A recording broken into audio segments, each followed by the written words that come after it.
Hey guys, and welcome to or back to the Pause and Pursuit podcast with your host, Summer Clark. So today we have another very exciting guest episode. I'm going to be speaking to Jen, the founder of Revolution Sports Dogs, which is basically a training project that's going to be hosting one-to-ones, workshops, events, training days, all sorts of things, group classes to essentially improve the general behaviour of our agility dogs around the ring. It's not just going to be agility either. It is going to be all types of sporting dogs to improve the atmosphere and the environment at all kinds of different sporting dog events. But I'm not going to explain it too much to you because that's exactly what Jen is about to do. So without further ado, let's get straight into the conversation. First thing I ask all of my guests is just quickly introduce yourself briefly. Who are you, what you do, and then just a little bit about Revolution Sports Dogs as well. Okay, so I'm Jen. I'm a dog trainer by trade. I've got Bo, she's 4 now. She's a rescue dog. Started competing about 2 years ago. And what I do. That is who I am and what I do. That is pretty much you. Remembering what you asked me. Revolution Sports Dogs. So without wanting to sort of say too much and ruin the whole episode in the first 30 seconds, it's a bit of an offshoot of my dog training business. Okay. So I'm quite aware that kind of agility instructors are agility instructors. So for you, for example, if someone came to you and they were like, my dog is absolutely losing their mind side of the ring. Yeah. That's not fair on you. Yeah, I wouldn't really know. Well, yeah. I guess I would, but also it's not kind of my job, if that makes sense. Exactly. Yeah. It's not your remit. It's not what you shouldn't be expected to kind of deal with those problems. Yeah, because agility instructors teach the equipment and like the dog's behaviour around the equipment itself, like in the ring. Yeah. Yeah, kit, equipment, handling. That's should be you, and there should be someone else. Just like we go to physios, we go to chiropractors, we go to hydrotherapists, we don't ask them all to do each other's job. So we also go to agility instructors and behavioural training to fix behavioural problems. It shouldn't be a one person fits all kind of thing. That makes sense. And I'm noticing more and more people are trying to get agility instructors to fix behavioural problems that aren't necessarily their kind of remit. Obviously, you know how to train a dog. You're going to have things and tips and tricks you can kind of say, but there are people out there that can, that's my whole job. Yeah, and you can like focus, say if someone went to you for that reason, like the whole session can be on that, if that makes sense. Or like the whole focus can be on that instead of someone coming to me at my field of agility equipment and doing the whole session without doing any agility. Makes less sense, if that makes sense. Yeah.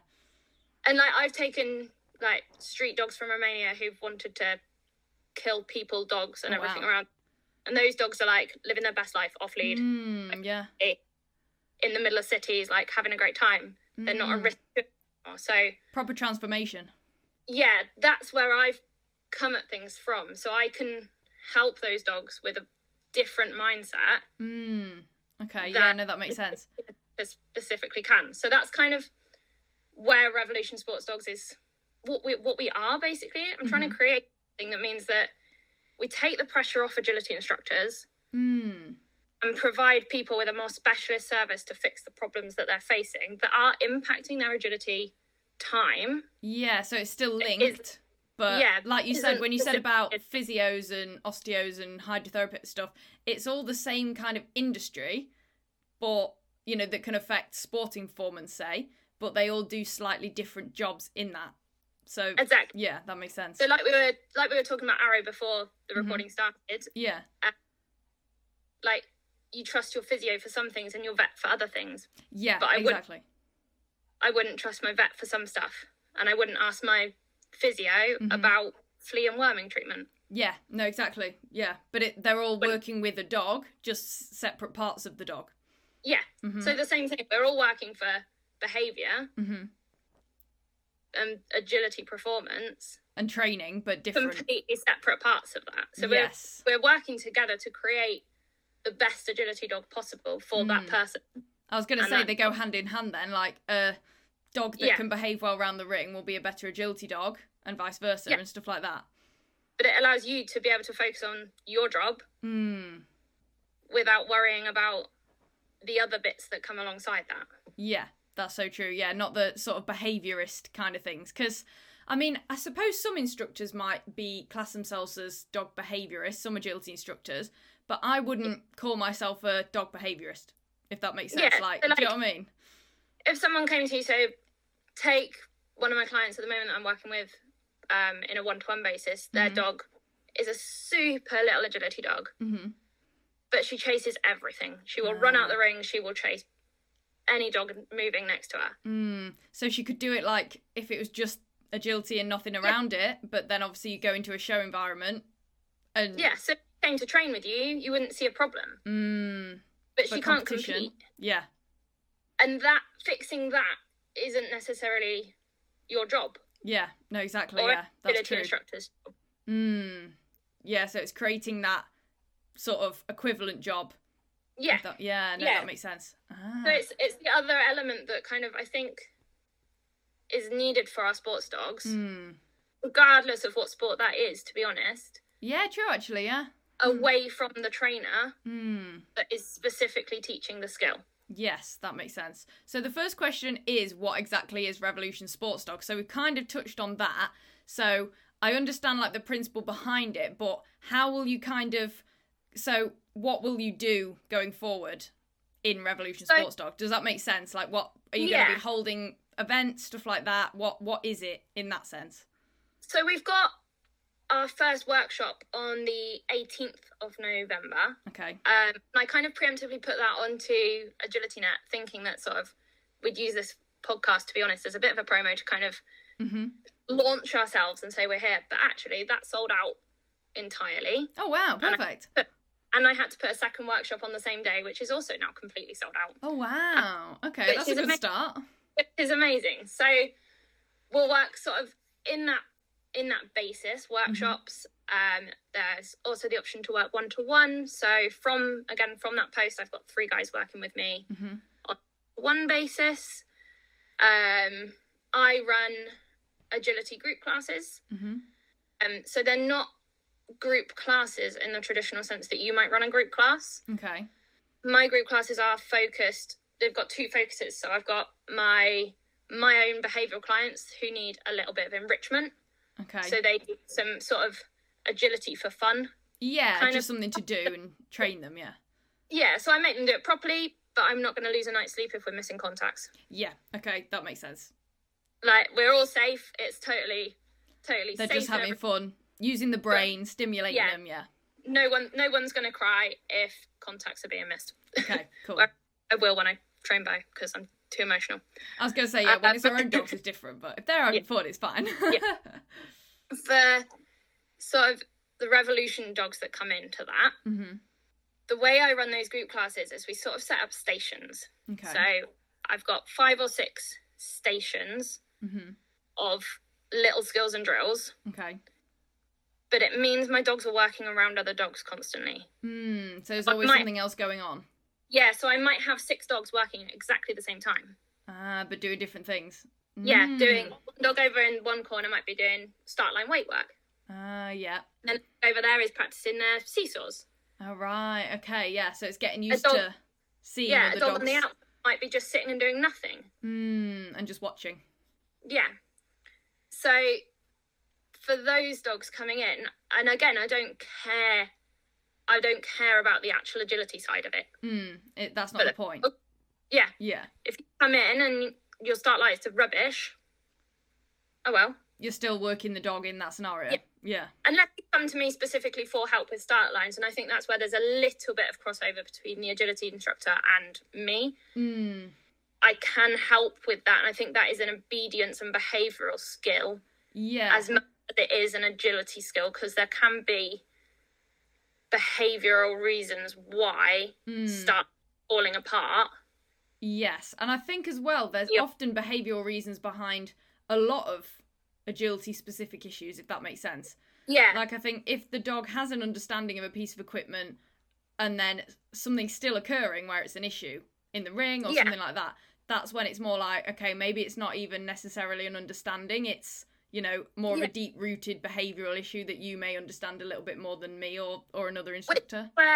again, which is where it then can become a bit of a referral process. So the same way you might say to someone, go and get that checked out with a physio. Okay, now we've got that checked out with a physio. I know the dog knows the skill. Let's look at it from a behavioural aspect. So now let's go and get it checked trainer by a behaviour. Yeah, so it's like ruling things out as well, isn't it? Like we said earlier, So it's knowing, cool, from you have places to signpost people to. Yes, that makes sense. Necessarily, because the amount of times you look at a dog and you go, they know what a thread or wrap is. Yeah, exactly, yeah. So why can you do a thread or wrap here in training, and you can do a thread or wrap if we take a jump to a park, but why does it fall apart as soon as we put it in a ring? Yeah, and that's a mental thing with the dog, isn't it? Not a skill issue. Yeah, 100%. Exactly. So that's then where I can step in and go, cool, what can we do to make that happen? Yeah, definitely. And 90% of the time, the problem there comes from before we even get into the ring. Yeah. No, definitely. And you can kind of suss that out from working with the dog separately. Yeah. Yeah. So you're doing one-to-ones, group classes, and then workshops. So similar to an agility instructor, just, not for that purpose. Yeah, 100%. Exactly the same, but working on the other stuff. So that you can free up your agility time to actually work on the agility. Yeah, and I think as well, there's so many agility instructors these days. Like, I find it's very saturated. Like, they're everywhere. And, like on Facebook, for example, they're always advertising. There's loads on there doing, workshops, all sorts. But you don't see what you're now doing advertised as such on stuff like, the Agility Net Training Diary. Stuff like that. It's just not there. It all seems to be focused around the agility skills. Yeah. And people forget about it. Like, there are trainers, obedience trainers, behaviourists, left, right and centre across the country. Yeah. But are they trainers that understand what we're doing week in, week out during the summer? They probably don't understand sport, dog sports side of it. Yeah. Which is different. And they're probably working with more just pet dogs often. Yeah. Yeah. Yeah. And as agility folk, are we thinking about reaching out to those people? Yeah. Of the problems we're facing? Probably not. No, most of the time it is just go straight to your agility instructor. Exactly. And unless the agility, this is where we need the kind of ethos change a little bit. The agility instructors need to be the people that are pointing people towards behavioural work. Yes, yeah. Well, because unless the ethos changes and people go, actually, that needs to go to this person, and we need to address things behaviourally from root cause, they're not going to think of it. No, and money's tight for everyone at the moment. We've got hard on. If someone comes up with a training day near you for £100, or you could spend the same money on a course of sessions with a behaviourist, 90% of us are going to go, well, I'm going to that training day. Yeah. No, I know what you mean. People don't see the value of the behavioural foundations that could change more than that training day could. Yeah, and even to be fair, just within agility, the foundations, I think more now people are realising the importance, but even in agility, people just want to get straight to the sort of fancy stuff, the exciting stuff, in just every aspect of training, I think. So whether that's skipping the behavioural foundations or the agility foundations themselves, people they like to try and rush it, get ahead, do the fun stuff too soon. Yeah. It's the same with everything. Strength and conditioning, people skip that. The amount of people I see at a show who get their dogs out without a warm-up. Oh, too many, yeah. Dogs back without a cool-down. Like, those are the foundation things as well that set your dog up to succeed in the ring. So yeah, exactly. It's all being skipped, and then things are going wrong in the ring. And people are wondering why. And, well, that's why. Yeah, no, exactly. Not got a good behavioural foundation. You've not warmed your dog up. You're just getting your dog out the van and expecting it to perform a ring. Yeah. I was about to say there are some times where it can't be helped if you've got an early running elder in a small class, but then actually you're better off just withdrawing your dog. Yeah if you can't prepare your job, you can't prepare yourself and your dog to succeed.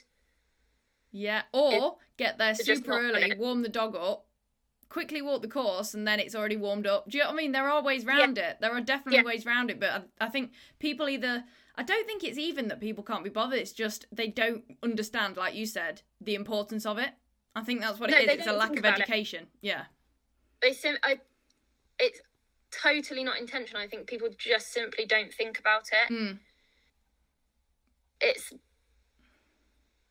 who used the term. So there's the term kind of like weekend warriors, people that are just training and competing on the weekend and combining sort of competing and training at the same time. Yes, yeah. Like, it's more that group of people rather than the people that are taking it a little bit more seriously and stuff like that, who are struggling, I think, with the concept of being able to warm their dogs up and all of this, because their dogs first and foremost. I mean, all of our dogs first and foremost are our pets, but those dogs in particular spend the majority of life as pets. Yeah. So all throughout the week, and then all of a sudden they're expected to do all of this strenuous stuff on the weekend. Yeah. Which just blows their brain. Yeah. I don't want to get too far into the conditioning thing, because that's a whole other ramble that I could go on. But like, from a behavioural thing, that completely blows their brain, because they're not put in situations like that so much. Whereas like for Bo, for example, her whole week is planned based on what she's doing competing and training wise. Yeah. To make sure that she's matched up for the right amount of success, like where her rest are, where her off-lead walks are, where her on-lead running is, like no, exactly. Conditioning we're doing, where we're training, when we're training. So people just need to, realise that they need to do a bit more behind the scenes stuff, and that's, like I said, what you're doing. There's nothing wrong with being a weekend warrior. That is totally cool. Agility is for everyone, and I want everyone to be able to enjoy it. But having the skills in your back pocket to be able to enjoy it on the weekends, rather than it's those people I see that are going out and getting frustrated with things.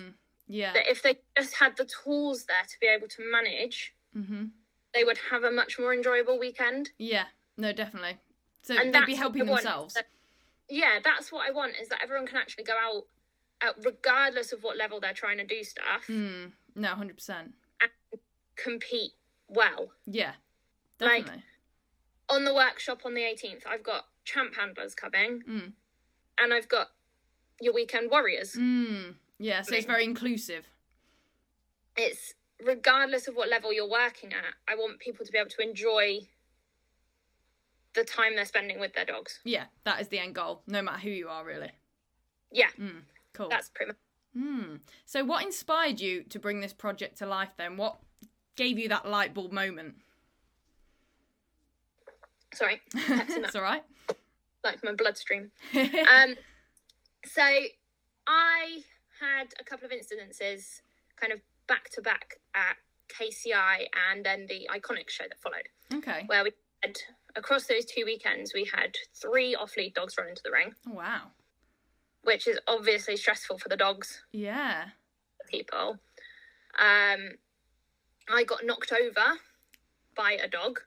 What, running into your ring from another ring? No, this was as I was walking back to my van. The dog lunged at the ring. Oh, God. And you were in the path. And the person's response to that was, sorry, they weren't lunging at you, they were just lunging at the ring. That's still bad. That was just a reason, and that would make me go, yeah, that's fine, don't worry about it. Yeah, but really, it's still a problem. It's still a problem. And I was like, in this situation, I'm looking around shows and I'm seeing people that are stressed out trying to overmanage over-aroused dogs. So people that are stressed out about having their dogs around rings. Dogs that are stressed out about being around rings. Dogs that are not under control and are over-aroused because they're not under control. The understanding from people, and again, this is sort of like the ethos of the culture of agility maybe, that just a dog lunging at the ring is fine. It's almost too socially normal at this point. Yeah.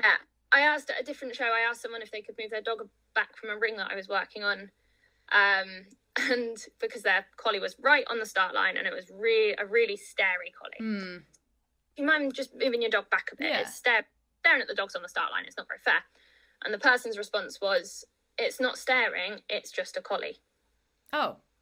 So using the breed as an excuse for the behaviour. Yeah, again, that's kind of maybe a little bit of the ethos and the culture that we've got of collies stare. Yeah, I suppose, yeah. Dogs lunge, collies stare. It's normalised. If you walk around a show, how many collies do you see that have a ball on the floor that are stary, get so highly aroused, they just grab this toy off the floor and rag it around on their own? Yeah.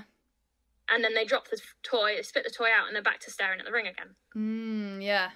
Yeah, it's like an obsessive thing, isn't it? Yeah. Yeah. And then that same dog is then taken straight onto a start line and expected to work. Yeah, true. When it clearly can't cope very well with the environment yet. Yeah. It's got really, like, the next show you go to, count how many collies are just fixatedly staring, grabbing toys.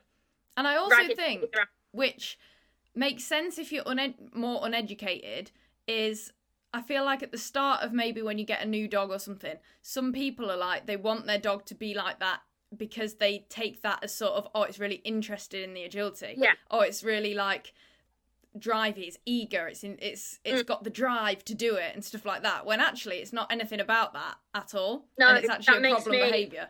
Makes my blood boil. It's the difference between drive and arousal. Yeah. Exactly. So I always explain it in terms of like gun dogs, for example. Mm-hmm.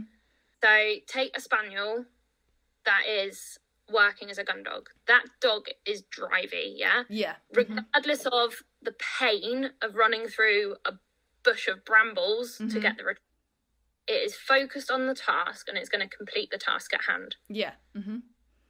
The dog, I mean, you wouldn't get this so much in gun dog stuff, but take the spaniel sat at the stake waiting to be sent out, that's shaking and quivering and yelping and spinning in circles, just waiting to be sent. Arousal. That's a dog that can't control that can't control itself and cope with the situation it's in. Yeah. So they're two, like, the dog can be driven and calm and collected. Yeah. If that makes sense. Whereas if they're aroused, they're just overstimulated, they're just all over the shop kind of thing. Yeah, 100%. So your driven dog is a dog that will complete a task no matter what. So, you know, again, take your collies, your sheepdog that's going out working. Yes, yeah. Going to cover ground no matter what and is likely to bring those sheep back, even if at some point during the flock herd it's broken its leg. Yeah. It's driven. Regardless of the injury it's picked up. Driven to a fault, don't get me wrong, it's not ideal. Yeah. Driven to a fault, but it's driven and it's going to complete the task regardless. Yeah, I know, I get what you're saying. The over-aroused sheepdog is the one that's super highly aroused, barking, lunging, gets sent out, gets halfway down a flank, forgets what it's doing and turns and comes back. Yeah, because it's just too... Yeah, it's not thinking. It's got no thought process behind it. It can't... So... I feel like in agility, they have a lot of... People get them confused a lot. All the time. Yeah. 90% of the dogs that we're putting on a start line, the dogs that are spinning, the dogs that are turning back and biting people. I've seen so many dogs jumping up and biting their handler. Yeah. And they just kind of allow it. Exactly. Yes, we've got a problem with those dogs in terms of forward focus and drive away. Yeah. But also got a problem in terms of their arousal because they can't think. Yeah. They're simply not thinking. They're not just thinking about what they have to do. They're just kind of going along with it in this state. Yeah. And I will place bets that 90% of the dogs that are biting back at the handler are the dogs that have been taught to deal with their arousal by grabbing a toy. Yeah. And again, I feel like that's kind of glamorized, isn't it? Like grabbing, ragging toys, tugging, stuff like that. Yeah, they're the dogs that are stood around the ringside, staring at something, grabbing their toy to get rid of the arousal and reduce it. When they get to that arousal state in the ring, they don't know what to do. They need to put something in their mouth because that's what they've been taught. It's the owner. So that's the only thing they've got. Yeah. Owner or judge. Yeah. No, exactly. The owner. Yeah, no, that's true. Yeah, you don't think of it like that, do you? Until you really like sit down and think, oh yeah, that's what it actually is underlying. Yeah. So that's where I was like, an agility instructor, someone might come to you with that problem and you're like, it's a drive and a forward focus issue, which yes it is, but then there's also another underlying element. It's the over arousal that needs fixing. Yeah. Because as agility instructors, like, we can build forward focus and drive, but as agility instructors, you know, it's harder to get rid of the over arousal. Like, that's something that needs to happen away from agility. Yeah. And away from equipment. Yeah. And it's not something that I think can directly only be trained at a show either. Yeah, no, exactly. So there became a spate, is that the right word? I don't know. We'll say it is. We'll go with spate. I make words up all the time on here, it's fine. I don't even know if that is a word. I don't think it is, but it is now. It is. Trend?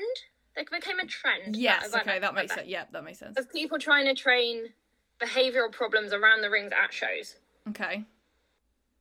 That's fine. But that's the hardest environment for the dog. Yeah, they're not starting from an easy environment. No. Where they're setting the dog up for success, they're throwing it right in at the hardest level. So, how do you plan on using the project to make the competition environment safer and calmer for competitors? This is a hard one. So it's quite broad, isn't it? Yeah. I don't think that the project is there to necessarily make things safer and calmer for competitors. Okay. Because I think the ethos is too embedded. It's going to take a really, really long time to change. Yeah. It's not a quick fix. Yeah, there's too many years worth of people rewarding over arousal, looking for over arousal from their dogs, being happy with just getting a dog out of the van and chucking it straight into a ring. Yeah. I can't change that. Yeah. No, that's true. What I want to change and teach people to do is create safer spaces for themselves. Their dogs. Yeah, okay. It's like... And if everyone does that, then it will automatically kind of create a safer environment in general. Yeah, so the more people that are doing that, the better things become. The more agility trainers that start referring people to behaviourists for things, the better things become. And slowly, things start to change. Yeah, but it's not a quick fix. But it's not going to be a quick fix, and I don't think this project is going to change the agility world. But it'll change the experience. I'd love it to absolutely flip the entire agility world on its head, and 2026 season, like, everyone is going to be flawless purely because of the work I've done. It's going to be amazing. That would be great. But it's not going to happen. What I want is that the guys that have worked with me know how to create the calmest and safest environment for themselves and their dogs. Yeah. And to be fair, that's all you really can control, isn't it? Is yourself and your own experience and how you react to situations. So you're essentially teaching everyone how to do that for themselves. And then the more people that learn that, it'll just, like I said, automatically be a better environment because everyone in the environment will be doing that for themselves. So have you heard of the let them theory? Let them? Yeah. Yeah, Mel Robbins. Love the let them theory. I'm actually reading the Let Them book right, like, at this current time. Yeah. So, I listen to her podcast as well. She's great. It's a brilliant idea. But essentially, we can put that in agility in this situation. Like, I'm not going to be able to control the dog that is barking, lunging by the side of the ring when I go in. Yeah. What I can control is how well I've trained my dog to be able to deal with that. Yeah. So, for example, when I'm training, I might, if I'm at Dog Sports Derby, for example, knowing my own dog can be a little bit noise sensitive, I'm going to put on dogs barking sounds and turn the speed.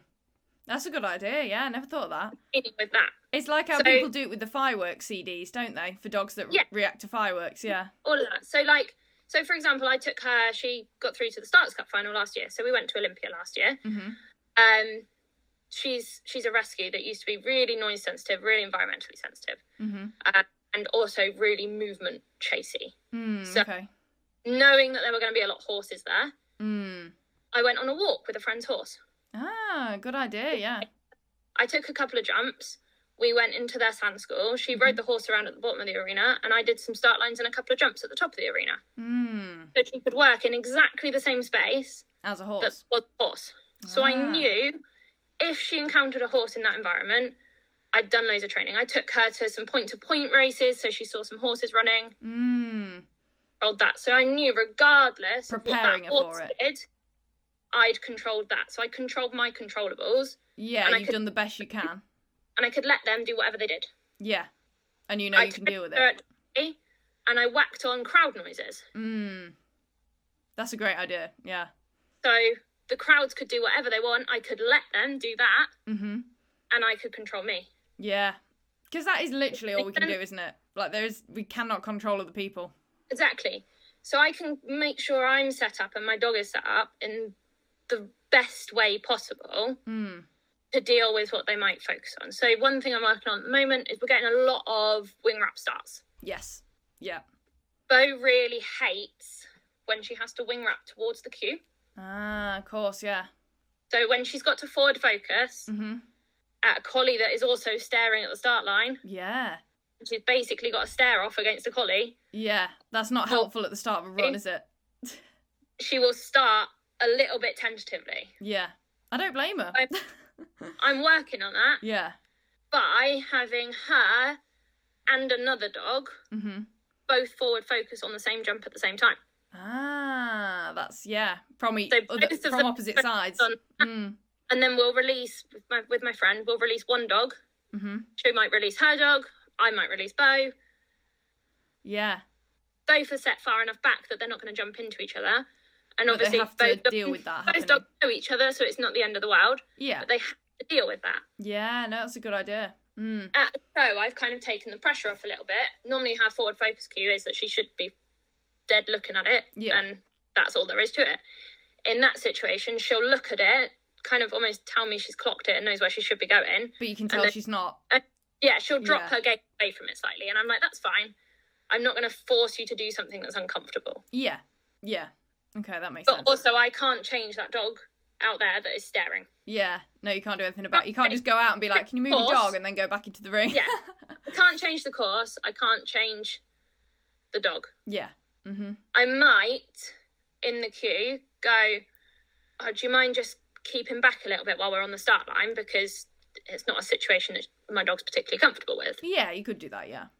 So I do sometimes say that, and, but then I've put that on them. You'd rather not have to. It's not a them problem, and if they choose to ignore it, I've just got to go, oh, wow. Yeah. Yeah, again, can't control that. Yeah, let them. Yeah. She chose to ignore it, let them. And you just get on with what you trained. Yeah, I've trained it, I'm working on it. I need to make it the best experience for me and my dog. Yeah, that makes sense. So the project is more about changing, how people and their dogs' responses to things and how they cope with things, rather than trying to change the entire agility community and changing other people. Yeah, I need to take everyone that comes to me as an individual person. Yeah. I'm not going to change, and it's not necessarily just agility that I'd love to look at. I'd love to look at all of the other sports because I think there are problems.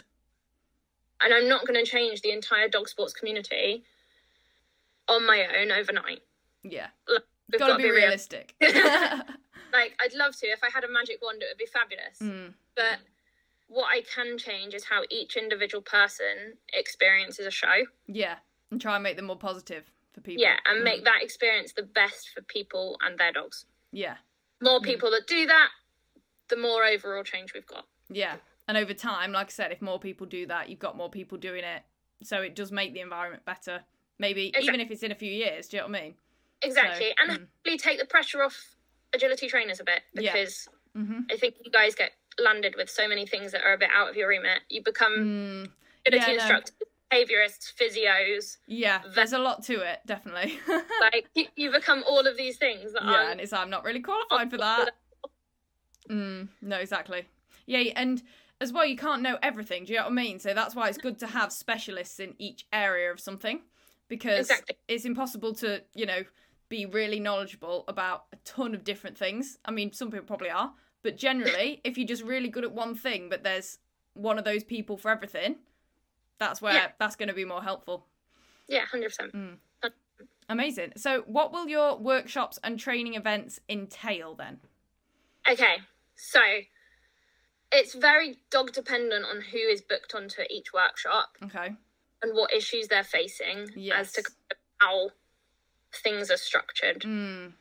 But as a basis, kind of the way we're running November, and again, November's the first workshop for this, that I ran lots of other behavioural workshops for other things, but for the revolution stuff, November is the first one we've done. So things might change depending on the feedback that the guys booked onto November give me. Okay. But we're going to start with a bit of theory, dogless stuff, so that we can all chat through a little bit of like an AA meeting. Okay, yeah, for dogs. This is what we're doing.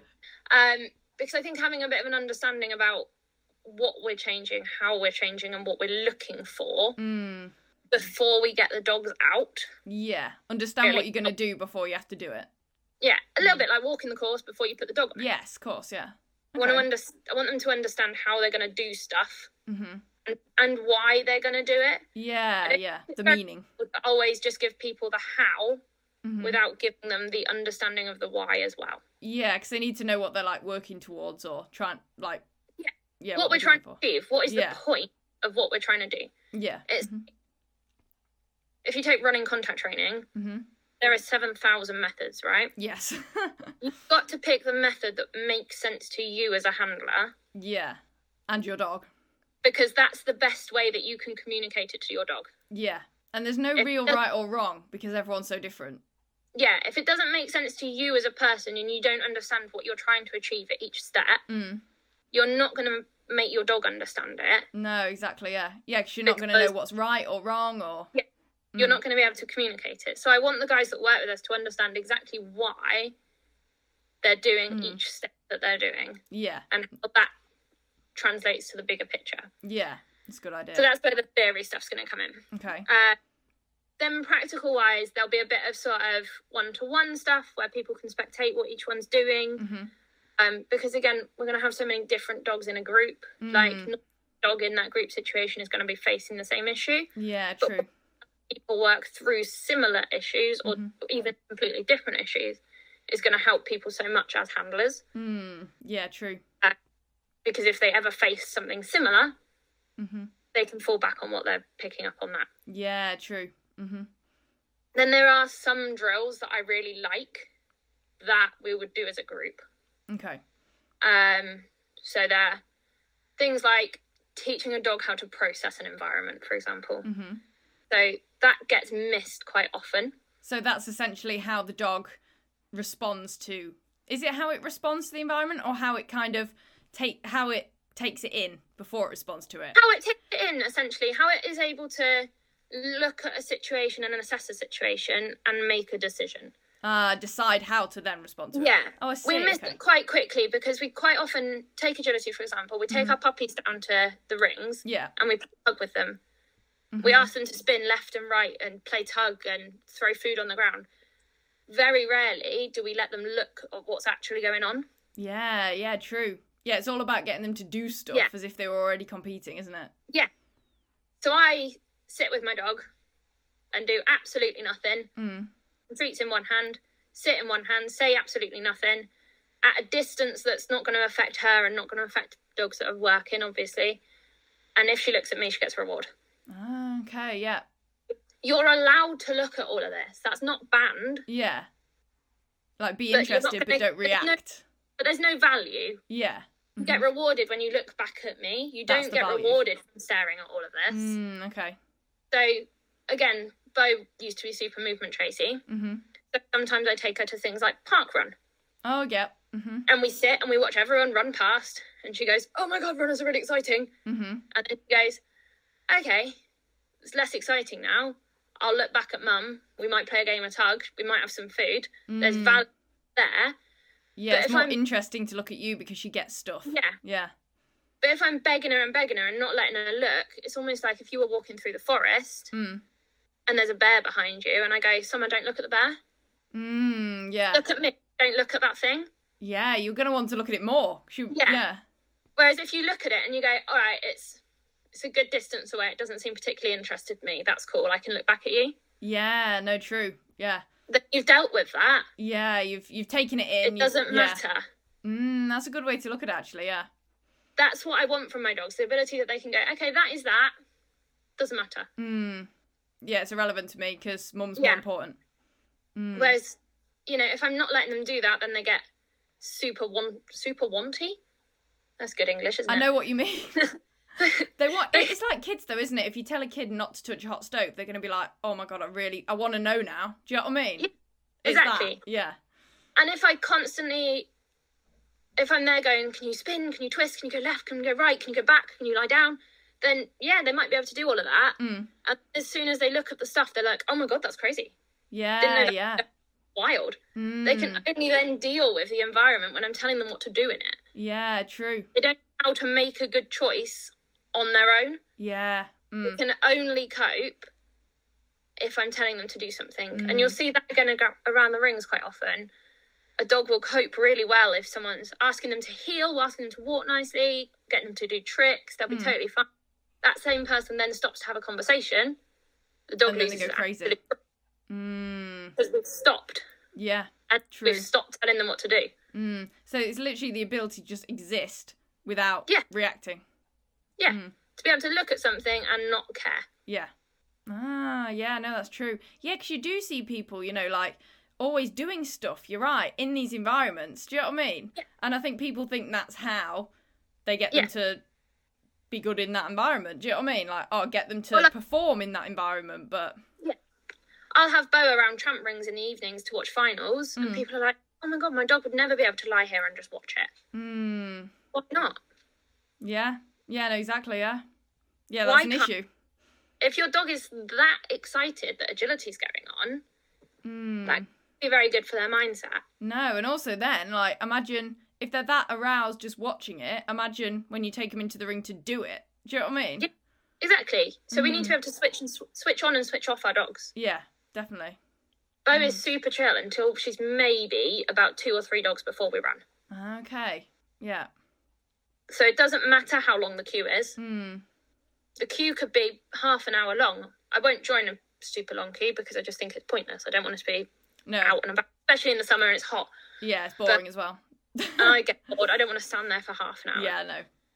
But it doesn't matter to her. She's not going to wind herself up and up and up. Yeah, she can cope in that situation. When we get about 3 dogs in front, I go, okay, are you ready? And then she's like, okay, what are we going to do? Yeah. And then I'll do a couple of little physio bits with her. She's still chill, don't get me wrong. We're not sending into arousal. But it switches her on a bit more. Her on so that she goes, okay, I'm going to do something. Yeah, kind of get ready to work now. Yeah, then we do some stuff. Then I put her in a down, I take her lead off, I put her lead in the bucket myself. So we're doing some stuff and I'm going, you have to think regardless of stuff. And then we go into the ring. Okay, yeah. So I feel like people miss that part. Like, they miss that stage. They kind of just go straight into it. Do you know what I mean? So until then, she could wander around the ring for days and not care. Because I've not told her she's going to do agility. Yeah. It's like waiting to be told it's time. When I teach in my group classes, she's out with me because I use her for demos. Okay. And if I'm not doing anything, she's just lying on the floor. She's in there. You stay there, you're not doing anything. Yeah. And she's content with that because that's just how it is. And she's been taught that. 7 other dogs are doing agility. Don't matter, it's not your turn. Yeah. Yeah. In a field she trains in day out, she knows where we are. It's my field. Yeah, she knows it's agility, just not her go at agility until you, Exactly. That's true. And that's what we want. We don't want to be taking our dogs out and as soon as they get out of the car, they see agility and they go, oh my God, this isn't exciting. Or the dogs that are pulling up to training, knowing where they are and losing their minds in the back of the van. Yeah, no, that's true. Yeah, you just don't think about that, do you? I feel like a lot of people just doesn't enter your head.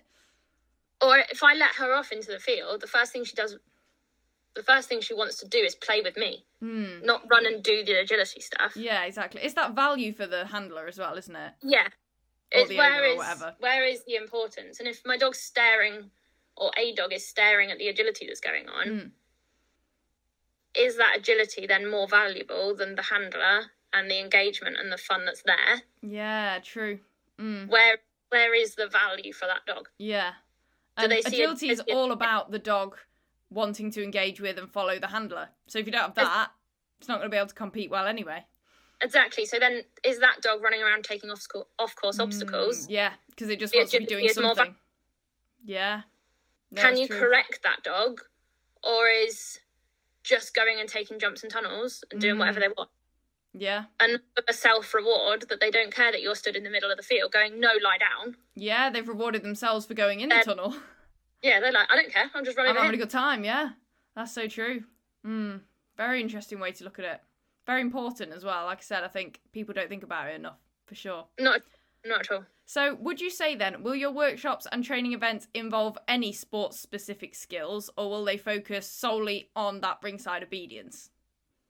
So yes and no. So this is where we're talking about sort of start line weights and stuff like that. Yeah.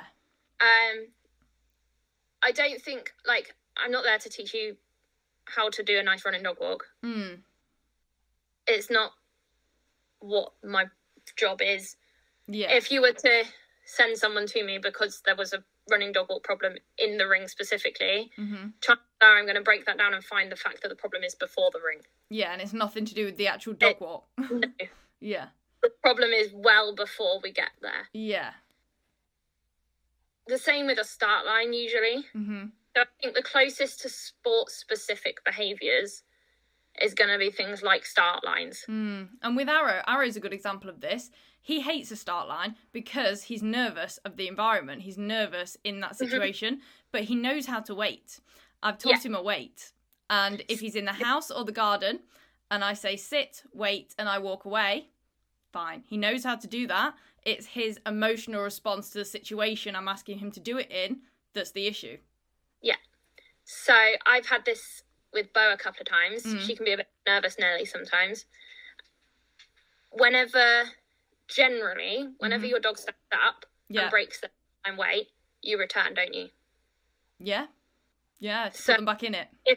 If he's not feeling very happy and not very confident, how can he get you? Yeah, getting up. He can stand up. Yeah, because he hates the fact that I'm leaving him in that scary environment. He's like, Mum, don't leave me. So it's again like that self-reward, isn't it? Exactly. He's like, well, okay, I don't feel very confident here. If I stand up, Mum's coming back. Yeah, which is what he wants. Which is exactly what I want. So that fixed it. Yeah. So what I've worked on with Bo is, as long as she doesn't put herself in a ridiculous line, it will correct her braking from a distance. Okay. So no, go back and lie down. Now I'll walk out. You don't get me back like that. Yeah. If she completely breaks the line, I'll walk to the side, call her to me, and then go back and reset her. Okay, so it's like a separate event then you're creating. Yeah. Okay. I'll put her back in a sit, but if the line is completely broken and she's going to have a stupid line onto the next obstacle, it's then a separate thing. Yeah. I've reset her sit or down from a distance, walked away so that she's not going to take the first jump. Yeah, and then reset. Called her to me, and then started again. Yeah, so the important part in that was the fact that you did correct it before you walked back to her. Yeah. So, yeah. At no point does the standing up get me to return. Yeah, no, that makes sense. Does that make sense? Yeah. And like that's people think by doing that. People think that's an agility behaviour, but really, that's nothing to do with agility, is it? That's the dog rewarding itself when you come back. Exactly. It's no the equipment involved. Psychology behind things, because Arrow can do a sit and wait anywhere. Yeah. Bo can. I could be doing a behavioural session in the park and put her in a down, and she'll stay there for 45 minutes. Yeah. Like. They know what to do. Yeah. Exactly. Sometimes the situation and especially for the anxious dogs, either they've learned that standing up gets you to return, or the over-aroused dogs, the same as we were talking about driving over arousal, they simply cannot think through their state of arousal. Yeah. And it's got before we start. Yeah, no, that's true. So the underlying cause isn't the sit and wait. No, not at all. It's what they're getting from it. Yeah. So in your kind of workshops, you'll essentially you will be doing some what people might class as sport-specific behaviours, like the start line weight or something, but it's not that you're focusing on. It just happens to be in that scenario. So it might incorporate it, but it's not focusing on it in an agility sense, but you're still doing it. Most people that have a start line weight problem don't have a start line weight problem. Yeah. It's a dog psychology issue. Yeah, they've got a problem with the dog's mental state at that given point. Yeah, 100%. and what the dog is getting out of the behaviour. So take Arrow in that situation. He's getting you, he's uncomfortable and he's getting you back. And he's learned that happens every time. It's over and over again, Yeah, and he's not responsible then for holding his own start line. You hold him responsible everywhere else on the course for his behaviour, for keeping poles up, doing a nice seesaw, doing a nice dog walk. Yeah. You don't hold him self-responsible for holding position on a start line. Yeah, you always go true. Fix it. Yeah, good point. I wonder if this, because some people, like for a seesaw, for example, maybe the dog thinks a similar thing, because the owner then comes back. If they break it, the owner comes back and redoes it and rewards it, do you think? Or yeah, so quite often you can see dogs that pattern missing something and then going back onto the end of it. Yeah, almost like missing it, doing it wrong once and then redoing it, or going back onto the end of it, whatever contact equipment that is, becomes the new behaviour. Like, they think that's just part of it. Like, that's the expectation. Take a stop dog walk. A stop dog walk might mean run completely over the dog walk and then go back and put your feet on the bottom. Yeah. Yeah. And they think that's just the behaviour that's expected. Yeah. So what you want to try and do instead of fixing the end is just send them over the complete bit of kit. Yeah. Yeah. Redo it. Yeah. And then do the obstacle before, so then you're putting him back into a sequence. Yeah. I ended up doing that. Like, even with the seesaw, I won't put him back on the end. I'll redo the whole thing, like, from the jump before, for that reason. Because, like I said, they just get used to hopping back on the end, don't they? Exactly. And for Bo, we're working on Bo's seesaw at the moment. For her, it's a drive thing. Okay. So she knows it's the only place on a course that she has to stop. She just hates the fact that she has to stop there. Yeah, yeah. So if I just put her on the end, it doesn't achieve anything. And if I see her slow up on approach to the seesaw, I'll stop her. Because she's not going to achieve a seesaw as a seesaw should be. Yeah, she needs to be going at it. She has to power forward. So if I say, it got to a point where I'd say seesaw, and you'd see her go, ugh, all right. At least you can preempt that, though, and stop it before it happens, kind of thing. Yeah. So then you've got to stop her, and I send her back around the thing before and go, no, do it properly. So it's where is your, and then, again, we're going off on a bit of a tangent, but it's where is your criteria? Yeah.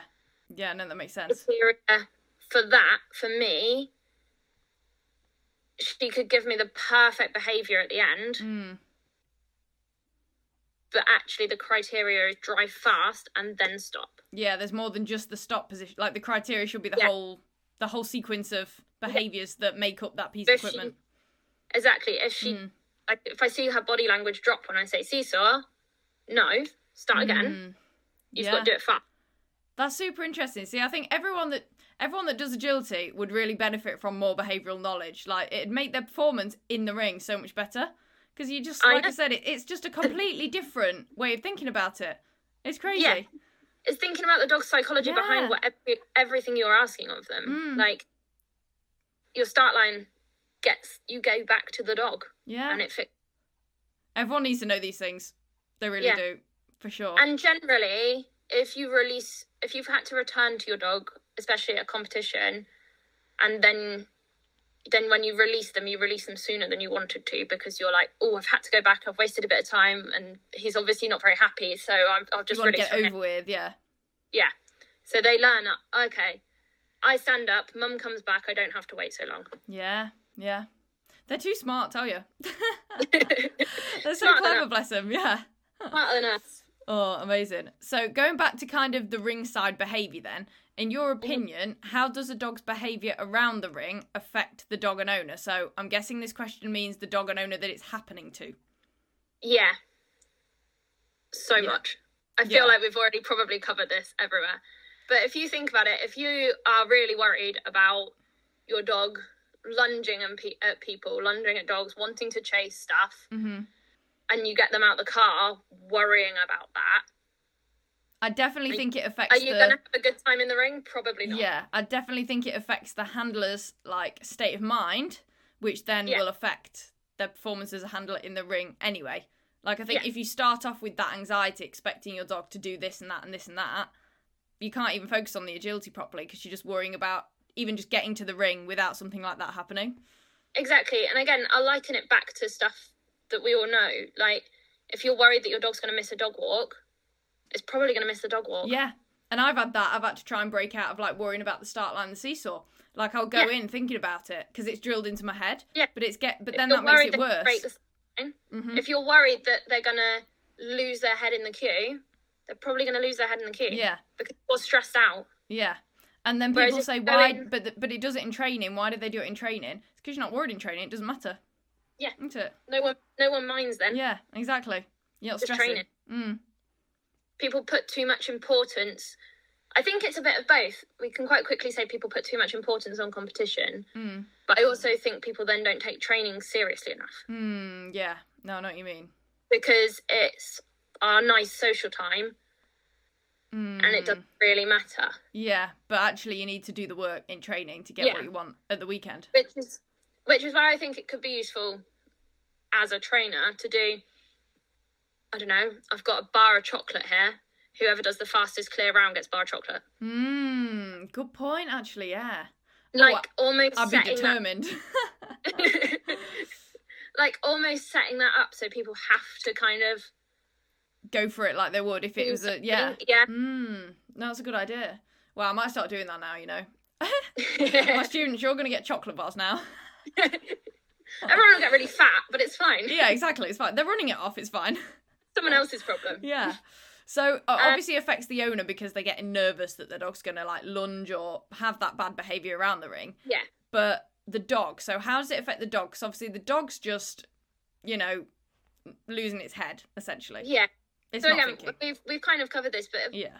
You imagine your dog's lost its head before you even got it on the start line. Yeah. How on earth do you think it's going to hold itself together for 20 obstacles? Yeah. At speed, accurately. Doing it a tricky course. Yeah. Not happening. It's not. And not even necessarily a tricky course. I think the lower grade courses are even harder for that.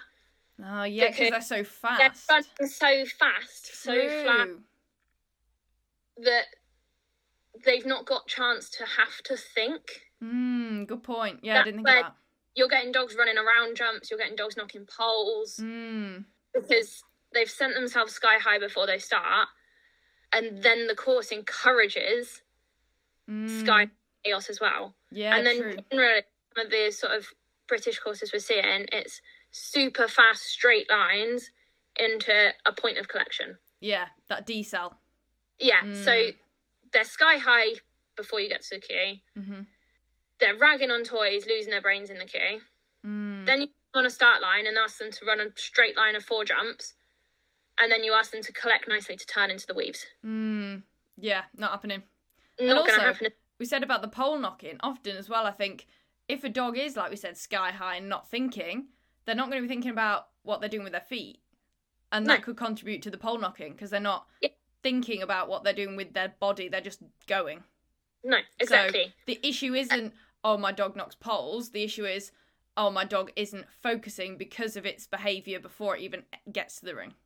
Yeah. 90% of things would be fixed if we actually think about what is going on for the dog beyond the agility behind the scenes. Yeah. Before and after and during, like the day and stuff like that. Yeah. Are they sleeping well in the van? True.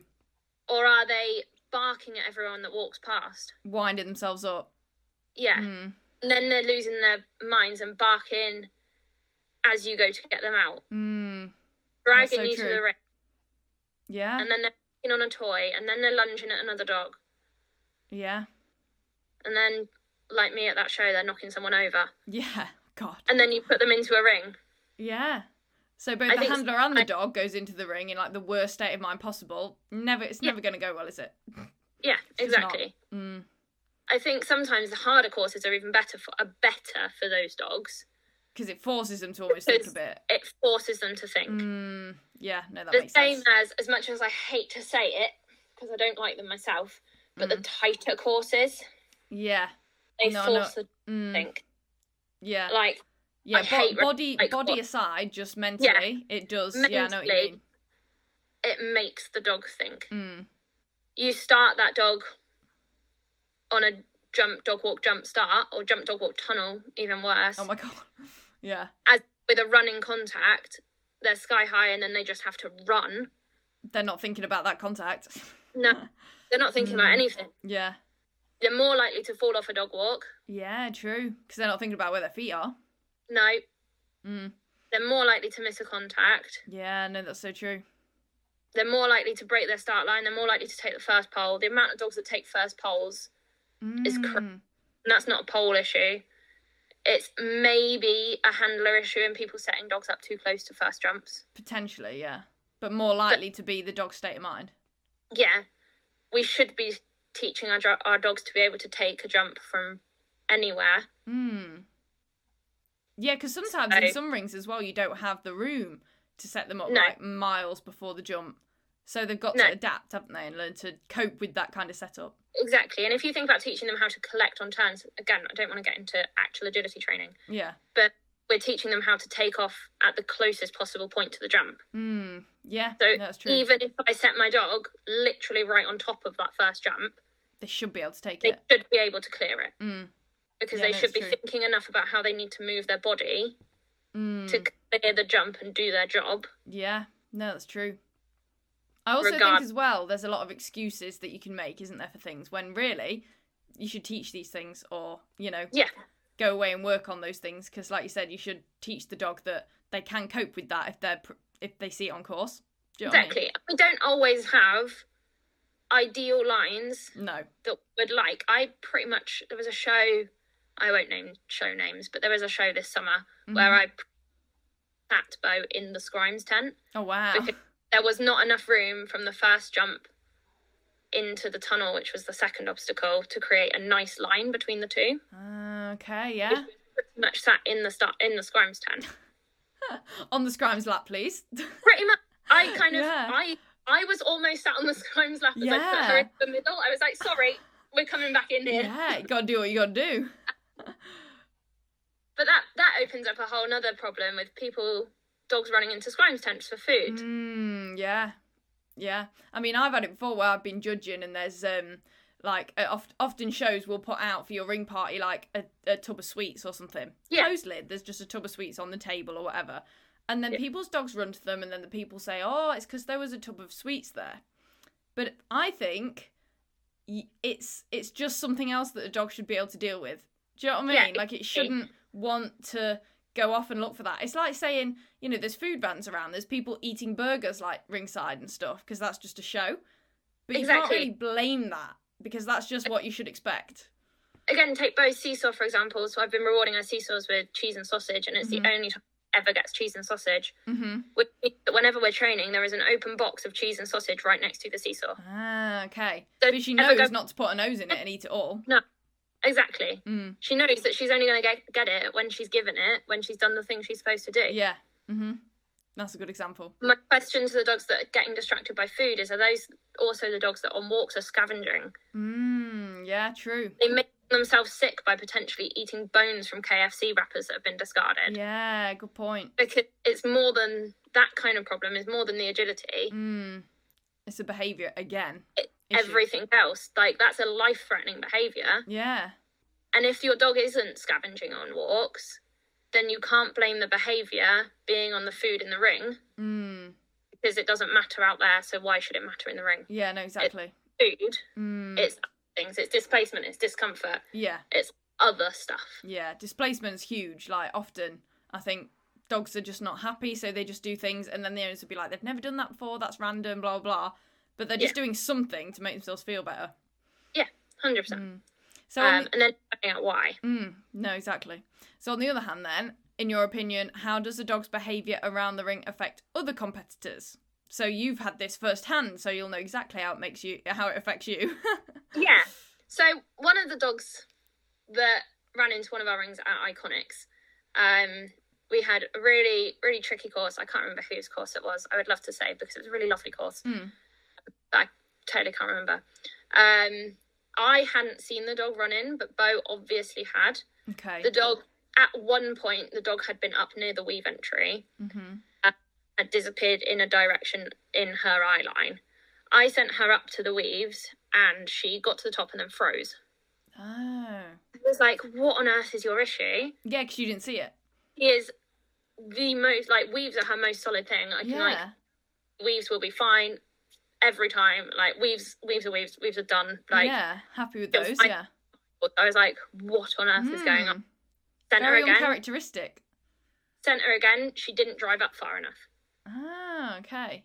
And I was like, what has happened? So we ended up missing the weaves and carrying on. And then someone was like, oh, it was because of this. And you were like, oh, that makes sense. That makes sense. At KCI, it was in the Novice Cup qualifier. Annoyingly, we'd already missed our A-frame, so that was another thing.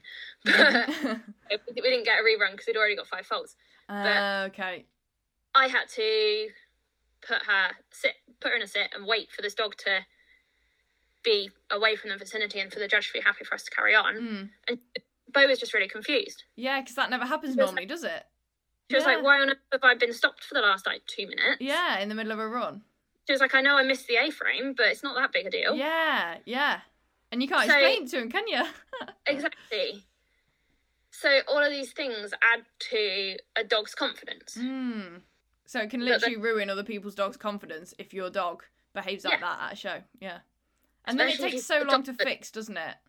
Yeah, if you've got a dog that's not super confident in the first place, or you've worked really hard on being confident, little knocks can be really big things. Exactly, yeah. A dog lunges. We had once when Bo was quite new out, the queue was right on the ring rope. And the weaves were also right on the ring rope. Okay. It was jump weaves. As I said go, and released her off the start line and put her into the weaves, a dog lunged under the ring rope at her. Oh, yeah. The rest of the show, she wouldn't go to that ring. And she wouldn't. So that literally, she wouldn't do that whole piece of equipment in any ring because of that one experience. No, she wouldn't go to the ring. She wouldn't weave anywhere. So it can literally cause all these issues that then they have to deal with for potentially months afterwards. Do you know what I mean? It can be massive things that people try and pick. And when people go, oh, sorry, it was just running. Nah. Sorry, it didn't mean to. I mean, the dog at Iconics, for example, didn't actually run into the ring. Just out of their ring? It was in the practice jumps, and it ran from the practice jumps. Stand a bit. Oh, I see. Okay. So when I came out, people were like, this is what happened, but it didn't actually run into the ring. Okay. Well, it's enough that it's just running out of control. People are then trying to shout, and there's all of this chaos going, and it's still an issue. For a dog to be aware of it, because that's not normal. No, exactly. So all of those sorts of things affect other people. Now, that's on me. I need to teach her how to be able to deal with those things without worrying. Yeah, I suppose. So that's in the let them theory. It's always going to, well, hopefully not always, but that is going to happen. Yeah. I can't change that. I can't make everyone be responsible enough to deal with that situation as it does. But also, on the flip side, you are going to get dogs that are spooked by things that start to bolt. Yes, yeah. Things are going to happen. It's how we proceed to deal with them that makes the difference. Yeah, so, no, definitely. Again, Bo used to be really noise sensitive. She would bolt from bangs and fireworks and those things. She's now got a really good stop command. So she will stop dead still wherever she is, regardless of thing. So I know if she started to move, I could tell her to stop and I could walk and go to her. And that's a safety thing. That's, you know, teach that for safety, not even a sport. Do you know what I mean? Yeah, I could probably call her back to me and she would come straight back to my side. But I would never ask her to do something. If she's running away, she probably thinks the sound is somewhere behind me and towards where I am, and I'm not going to ask her to come back towards what's scary. Yeah, no, that makes sense. But we'll put her in a stop and put her in a down and collect her. Yeah. That's not going to impact anyone else. Yeah, no, true. So there is the onus on people there for, okay, yes, your dog might bolt from something and that could happen, but how can we keep them safe? Yeah, exactly. Is it a show? Might be cars moving around. Yeah. There's loads of other things that can be competing factors there that are dangerous. Yeah, no, it's very true. But all things sort of like, you're taking your dog from the van. This one really grinds my goat. You're taking your dog from the van and camping. Mm-hmm. As you're walking past, trying to prep your dog for a run, there's dogs lunging at fencing, there's dogs lunging, dogs barking. Mm-hmm. The dog, before you even get ringside, mm-hmm. is stressed out. Yeah. No, I've experienced that in camping as well. Even just in the parking, to be honest. Yeah. Like open vans and doors open with dogs in the back of the crates and stuff. Like I remember I've got parked next to like vans that the dogs, every time I go back to the van with Arrow, the dogs are like, ah! Literally every single time. I get him in and out of the van. If you know your dogs are going to bark in the crate, cover it with something. Yeah, exactly. It's quite a quick fix, isn't it? So that they're not likely to do it. Yeah. It's like prevention rather than cure it when possible. Yeah, exactly. I had it again at KCI. I mean, it's a big show. There's a lot of dogs. You're going to get a lot of stuff going on. But there were 2 large dogs. I think they were poodles off the top of my head, who both pretty aggressively lunged towards their fence, so much so that I thought their dogs were about to break through the fencing. Oh my God. Terrifying. And come at us. Yeah. And we were probably a good 10 or 15 metres away from these dogs. Oh, wow, yeah.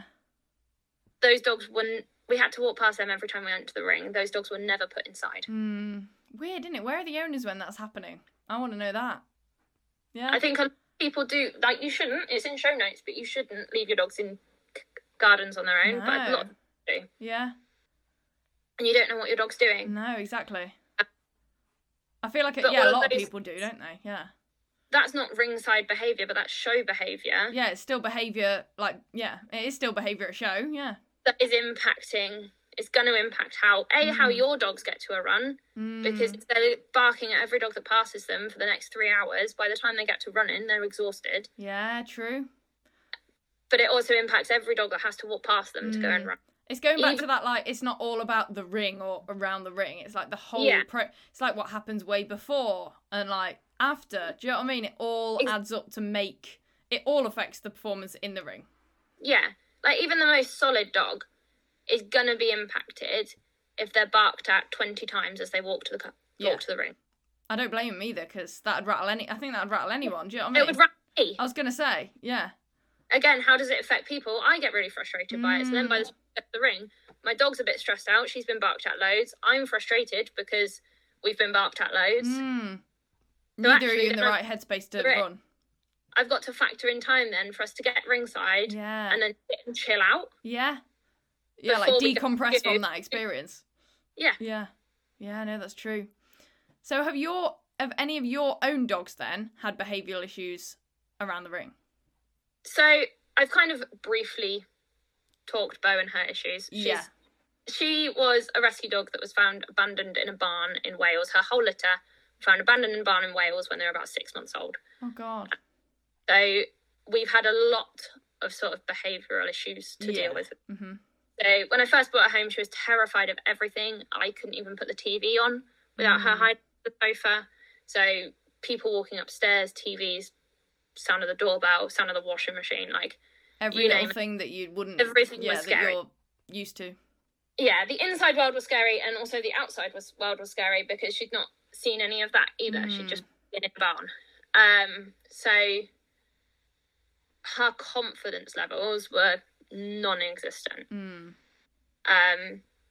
So then I didn't get towards ringside things with her until we'd overcome all of this. Yeah, of course, because that'd just stress her out even more, wouldn't it? Yeah, and I mean, she's my first agility dog.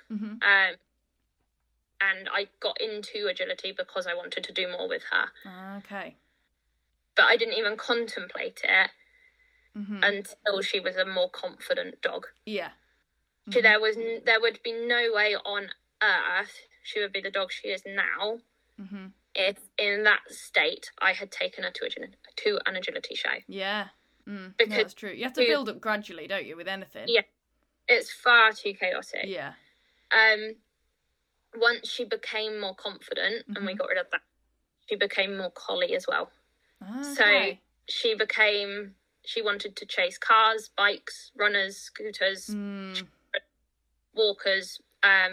She would stand and stare, and she still will if I let her, stand and stare at doorways and watch leaves blow in the wind. Oh, wow. Very movement. He's a very movement-driven collie. Being a Welsh collie, her stare isn't quite so strong. Her eye isn't quite so solid as a normal full border collie. But her movement drive is through the roof. Yeah. When I first took her to training, bless his soul, so we train with Stuart Doughty. Oh, yeah. He is someone who has trusted us a lot and believed in us a lot when a lot of other people didn't.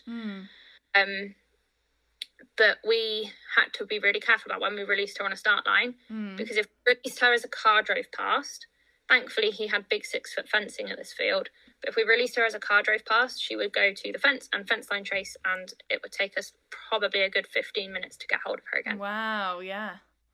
Because she'd just lose herself to run the fence line. So you had to hold her on the start line until it had passed, and then you so can release her. So he'd hold it, he'd look at what cars would come in and go, okay, you can go now. Oh, wow, yeah. You really have to think about everything else going on around you all the time. Her first ring experiences then, once I got to the point where I was like, okay, I think we might be able to put her in a ring. So to start with, I was like, I don't think we're going to get to that point. Yeah. And that's cool. I just want to do something with her to use her brain. Yeah. I'm a bit of a competitive person. Same. So once I'd done a bit of training, I was like, well, I can't not go to a ring. Yeah, you have to at least try it now. In fact, Stu would tell anyone in probably about our third lesson, bearing in mind she still didn't have recall and was car chasing 90% of the time, how long it might be until we could try out for EOs. That is so me. That is so... we possibly could get to crafts. And he was like, why don't we just get your dog back first? Yeah, no, that is the most relatable thing I've ever heard, honestly. So that was where we were. I was like, no, I'm not going to compete with her. It's going to be totally fine. About 3 lessons in, I was thinking about GB. Yeah. And the next. Yeah, literally, that is me. It's addictive though, isn't it? A little bit. Just a little bit. It's kind of become my whole life in a good way. It does that. And maybe a bad way as well. I'd say 50-50. Yeah. 60-40. Yeah, 60-40, we'll go for that. Oh, that's funny. We love it though.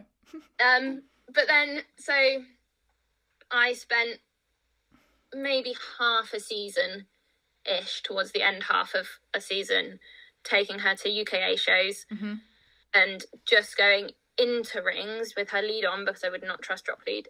I'd trust dropped lead, but not an off lead at that point. Okay. And just playing tug with her. Just getting her in there.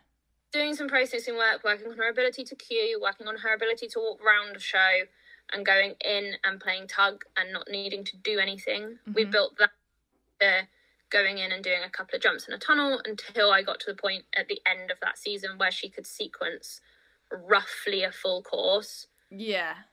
So building it up. Yeah, sequence roughly a full course off lead without me worrying. And this is just from a behavioural point of view. I didn't care about, at this point, about miscontacts and all of that sort of stuff. Yeah, just that she was doing it and staying with you. Yeah, I needed to know that I could put her in a ring. She was in control of her own emotions, in control of her own arousal levels, able to focus. Yeah. And that I wasn't going to be putting her or anyone else in danger by putting her into an unfenced kennel club ring. Yeah. And that's a responsible thing to do. Like, I think more people should think about that before they put their dog in situations they probably can't deal with. Yeah, and this is where I've come at it from a behavioural point of view, rather than I've got a collie that is going to be my agility dog and I need to get her into a ring as soon as I can. Exactly, yeah. So theoretically, she was a lot older than a lot of dogs would come out, but I didn't get her to 6 months, and I had a lot of behavioural work to do before I were into a ring. Yeah, no, makes sense. Then when we were in a ring, we could do stuff, and it was fun. Every issue has been tackled from a behavioural sense. Yeah. She doesn't like dogs queuing really closely behind her. She's been knocked into by dogs tugging in queues a few times. Some people do get very close in queues, don't they? She gets really wary of that. Yeah. So again, I'll advocate for her space. We'll make sure that I'm stood off to the side a little bit. I'm still there. She likes to be in a queue. She helps her know what's going on by putting her in the queue. Yeah. So when people are like, oh, do you want me to queue for you? I'm like, well, no. She needs to learn how to deal with queuing. Yes, true. Like, I'm not teaching her anything by not making her work through that. But also, she needs to queue to help her understand what's happening. Yeah, for sure, yeah. Like, that's the situation she's in. It means she's about to do agility kind of thing. Exactly. As soon as someone comes in behind us, I will say, do you mind just making sure we've got a bit of space behind us? She's not particularly... Like, she won't do anything. It just makes her really uncomfortable. Doesn't like it, yeah. And I don't want to put her in that mindset. Yeah, again, no, for sure. We're working... If I've got a group of classes and we're working on queuing stuff, I'll make people stand really tight. We'll stand in like sardines. Yeah, because if they can do that, they can do a normal queue. We can work on it. But I'm gonna advocate for her in every situation that I possibly can. Yeah, for sure. And then I'm gonna set things up like I did for Olympia last year by taking her for a walk with a horse and playing random music on Dog Sports Derby. Sounds it's a great idea. Volume, doing bizarre start lines, and considering each situation that's abnormal, how I can make it the most normal. For her. Yeah. So no, that makes sense. Stuff like, so at Olympia, you get a dog pass, grants your dog access every day. Oh, right, okay. So I contacted them to find out this. Then I bought myself shopping tickets for the day before we competed. Oh, so you could take her into the environment. And she went around the environment. She watched maxi pairs go the day before. We did some shopping. She'd seen everything. She knew exactly where everything was. So by the time she competed, she was like, sound, know what's going on. Good with it. She'd played a bit of huggy near the ring. Yeah. She'd done everything. And also for me, I'd done everything. I'd seen everything. I knew when I went in there, I knew what the was going to look like. I knew how loud the tannoy sounded. I knew what the overhead looked like. But she didn't yet. Like, oh, that's really scary. Yeah. For both of us. I knew how he was going to react to it. I knew what things he was going to find a little bit more uncomfortable than other things. Nothing was going to take either of us by surprise. Yeah. So, it's a bit like in Sweden when I used the warm-up ring for 2 days before I actually competed arrow, just to get him in there doing things. Do you know what I mean? It's like that. Yeah. Just like exposure. Yeah. And it's being able to understand your dog, like, they're dogs.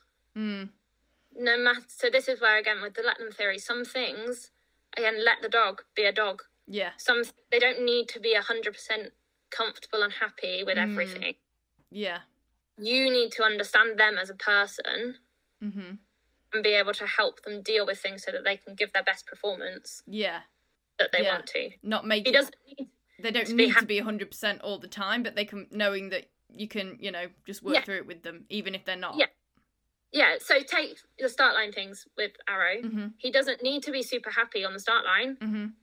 You don't need to be super comfortable with there, but you do need to wait there. Yeah. Yeah, no, exactly. And you need to be responsible for it. I can recognise that you're not happy. That's fine. Fine. But you are fine, so it's okay. You just wait there.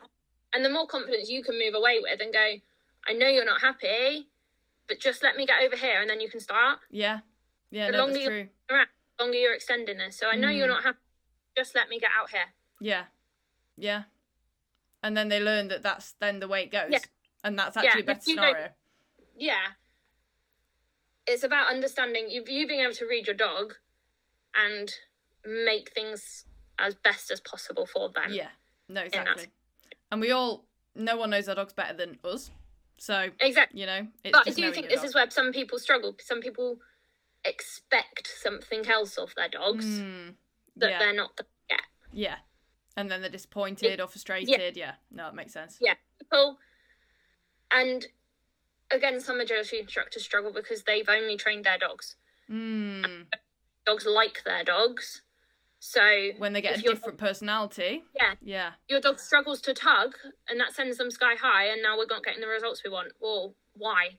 Because my dog. Yeah, no, exactly. It's on my dog. No, that's true. Very true.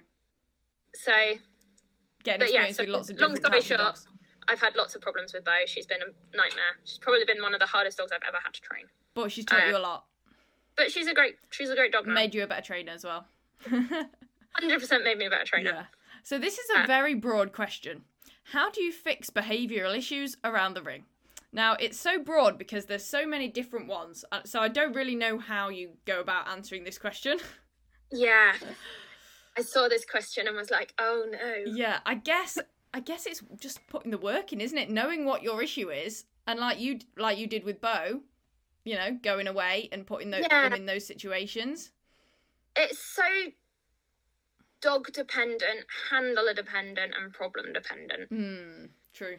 There are so many different influencing factors on how you'd fix something. I think the processing drill that we talked about earlier. Yeah, for sure. Is probably one of my favourites to rely on and go back to. I think every single dog can benefit from doing a bit of processing work. Yeah.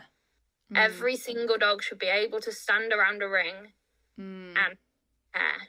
Even if they don't have specific issues, it can't hurt. Do you know what I mean? Yeah, exactly. Their ability to just exist in an environment should be the be all and end all. It's like your bread and butter drill. Yeah. Every dog should be able to walk nicely on a lead. Yeah. Without losing their brain. If your dog can't walk nicely on a lead at a slow speed, how on earth do you expect them to hit a contact at high speed? Yeah. That's like the most basic version of that behaviour, isn't it? The walking slowly. Yeah, that makes sense. Yeah. Just walk next to me. If I drop my lead for whatever reason, my dog's not going to bolt off anywhere. Yeah. He's going to walk next to me. Yeah, it's like the lead's just there because it has to be there, not because, you know, it's more of a backup, not that you need it to keep your dog with you. Yeah, so I say this to all my puppy owners and all my general obedience people, like, my lead is a guide, not a restraint. Yes, yeah, exactly. I'm never restraining my dog with my lead. Yeah, I'm just guiding them to do something they already know. Yes, yeah. Which is walking next to me. That's a good way to think of it, yeah. And that should be our starts of things. So whilst that question's really broad and I can't answer it generally because there are too many influencing factors, but most behaviours start with how a dog gets out the van. Yeah. Too many people rely on a wait cue as a dog is pushing forward and they're saying, no, wait there. And then a release cue kind of thing. Yeah. Whereas I want to be able to open a door and have a nice threshold. My dog knows it doesn't come out until I release it. Okay, yeah. I can have my van crate door open and walk laps of my van, change my shoes, go to the toilet, do my hair, put makeup, and Bo will still be lying in the back of the crate. Yeah. Yeah, so because you can use your release cue, but you shouldn't need the wait there cue. No, exactly. Then we're coming out at a calm manner. She's already put impulse control in before we've even got out of the van. Yeah. Then I'm going to ask my dog to sit whilst I close the door of the van and shut everything. They shouldn't be dragging your arm off as soon as you get out. Yeah, it's setting them up for success, isn't it? Yeah. Then you go off, you do your warm-up, you do whatever you need to do. I'm not going to delve into that because, again, that's one other topic. Yeah. But then I walk nicely to the ring. My dog's not dragging forwards. There will be times, like if you saw us, there will be times she's pulling forward a little bit. But as soon as I ask her, so her word for the right-hand side is close. Okay. As soon as I say to her, oh, close, she's straight there. She knows exactly what she should do. Yeah. She's listening, she's engaged, and she's not pulling. The lead then becomes my guide. Yeah. It's not stopping her. If I drop that lead, I wouldn't see any still difference. Be there. Yeah. How we'd walk through the rings. And then it's having a routine, something that's going to switch your dog on, work mode, when you want them to work. Until you switch them on to work, they shouldn't be. They should be chill. Yeah, okay. Yeah, it's that on-off switch. Yeah, because otherwise they're tiring themselves out before you even start. They're sending themselves sky high into arousal. And they're not able to cope. Yeah. No, that makes you can total sense. control So by having an on switch, you can also have an off switch, which becomes super helpful with if you get to be the next dog to run and then there's a timer fault. Yeah, of course, you can, yeah. Well, I can switch my dog off, we can go back to lying down. And then come back into it when you have to. Yeah. And that happens a lot as well. Yeah. Or someone from ring party on another ring gets squeezed in just before you. Yeah, so you have to stay off for longer, yeah. All of these other things can come in. And then having a bit of a cueing routine so that you're able to structure that you know is going to be successful for your dog. So for me, I like to walk Bo in off lead because I think that holds her nicely accountable to listening to me before I start. So I take her lead off, I walk away, I put her lead down, I walk back, I reward her for her down because that's going to be being able to reward her down stays, which I want in her start line weight. Yeah, of course. So reinforcing what she's about to do before. Yeah. I'm able to reinforce her weight outside the ring so that she's got some value for it and she's having to do it before I put her into equipment. Yeah, that makes sense. And she walks in, and then the next bit is just an extension of what I've just done. So she's walking in nicely to heel, she's going into a middle, and she's waiting. Exactly what we've just done. Walk into the queue, standing in the queue. It's just a different version of it. Yeah. Yeah. So 90% of problems can be addressed by more processing work, getting out the van properly, and having a nice bit of heel work, having an on-off switch, and having a routine. I feel like that's a long list, but I mean, they all go hand in hand though, don't they? They all come one after another. Do you know what I mean? They're all like a routine in themselves, aren't they? And they are basics. Like, I know it sounds like a long list, but really, you should have them. Do you know what I mean? You should teach them. Yeah. Even though it sounds like a lot, you should teach them. It's your dog's ability to control themselves. Like I said, I didn't put Bo into a ring until I knew I had complete control of her. And she had control of her own arousal levels. Yeah. I will never stop that dog wanting to chase something. But she needs her own ability to not chase it. Yeah, she can still want to, but she knows not to. Yeah, when I don't say, don't chase that thing, she needs her own ability to go, I shouldn't chase that thing. Even though I really want to. Yeah. Yeah. Yeah, no, even though I really want to. It's like we were walking on the moors yesterday and she spotted a sheep. She started moving forwards and I said, no, come back here. And she came back. Yeah. But there's no question about it. She was like, oh, okay, all right. Okay, I can't do that right now. Yeah.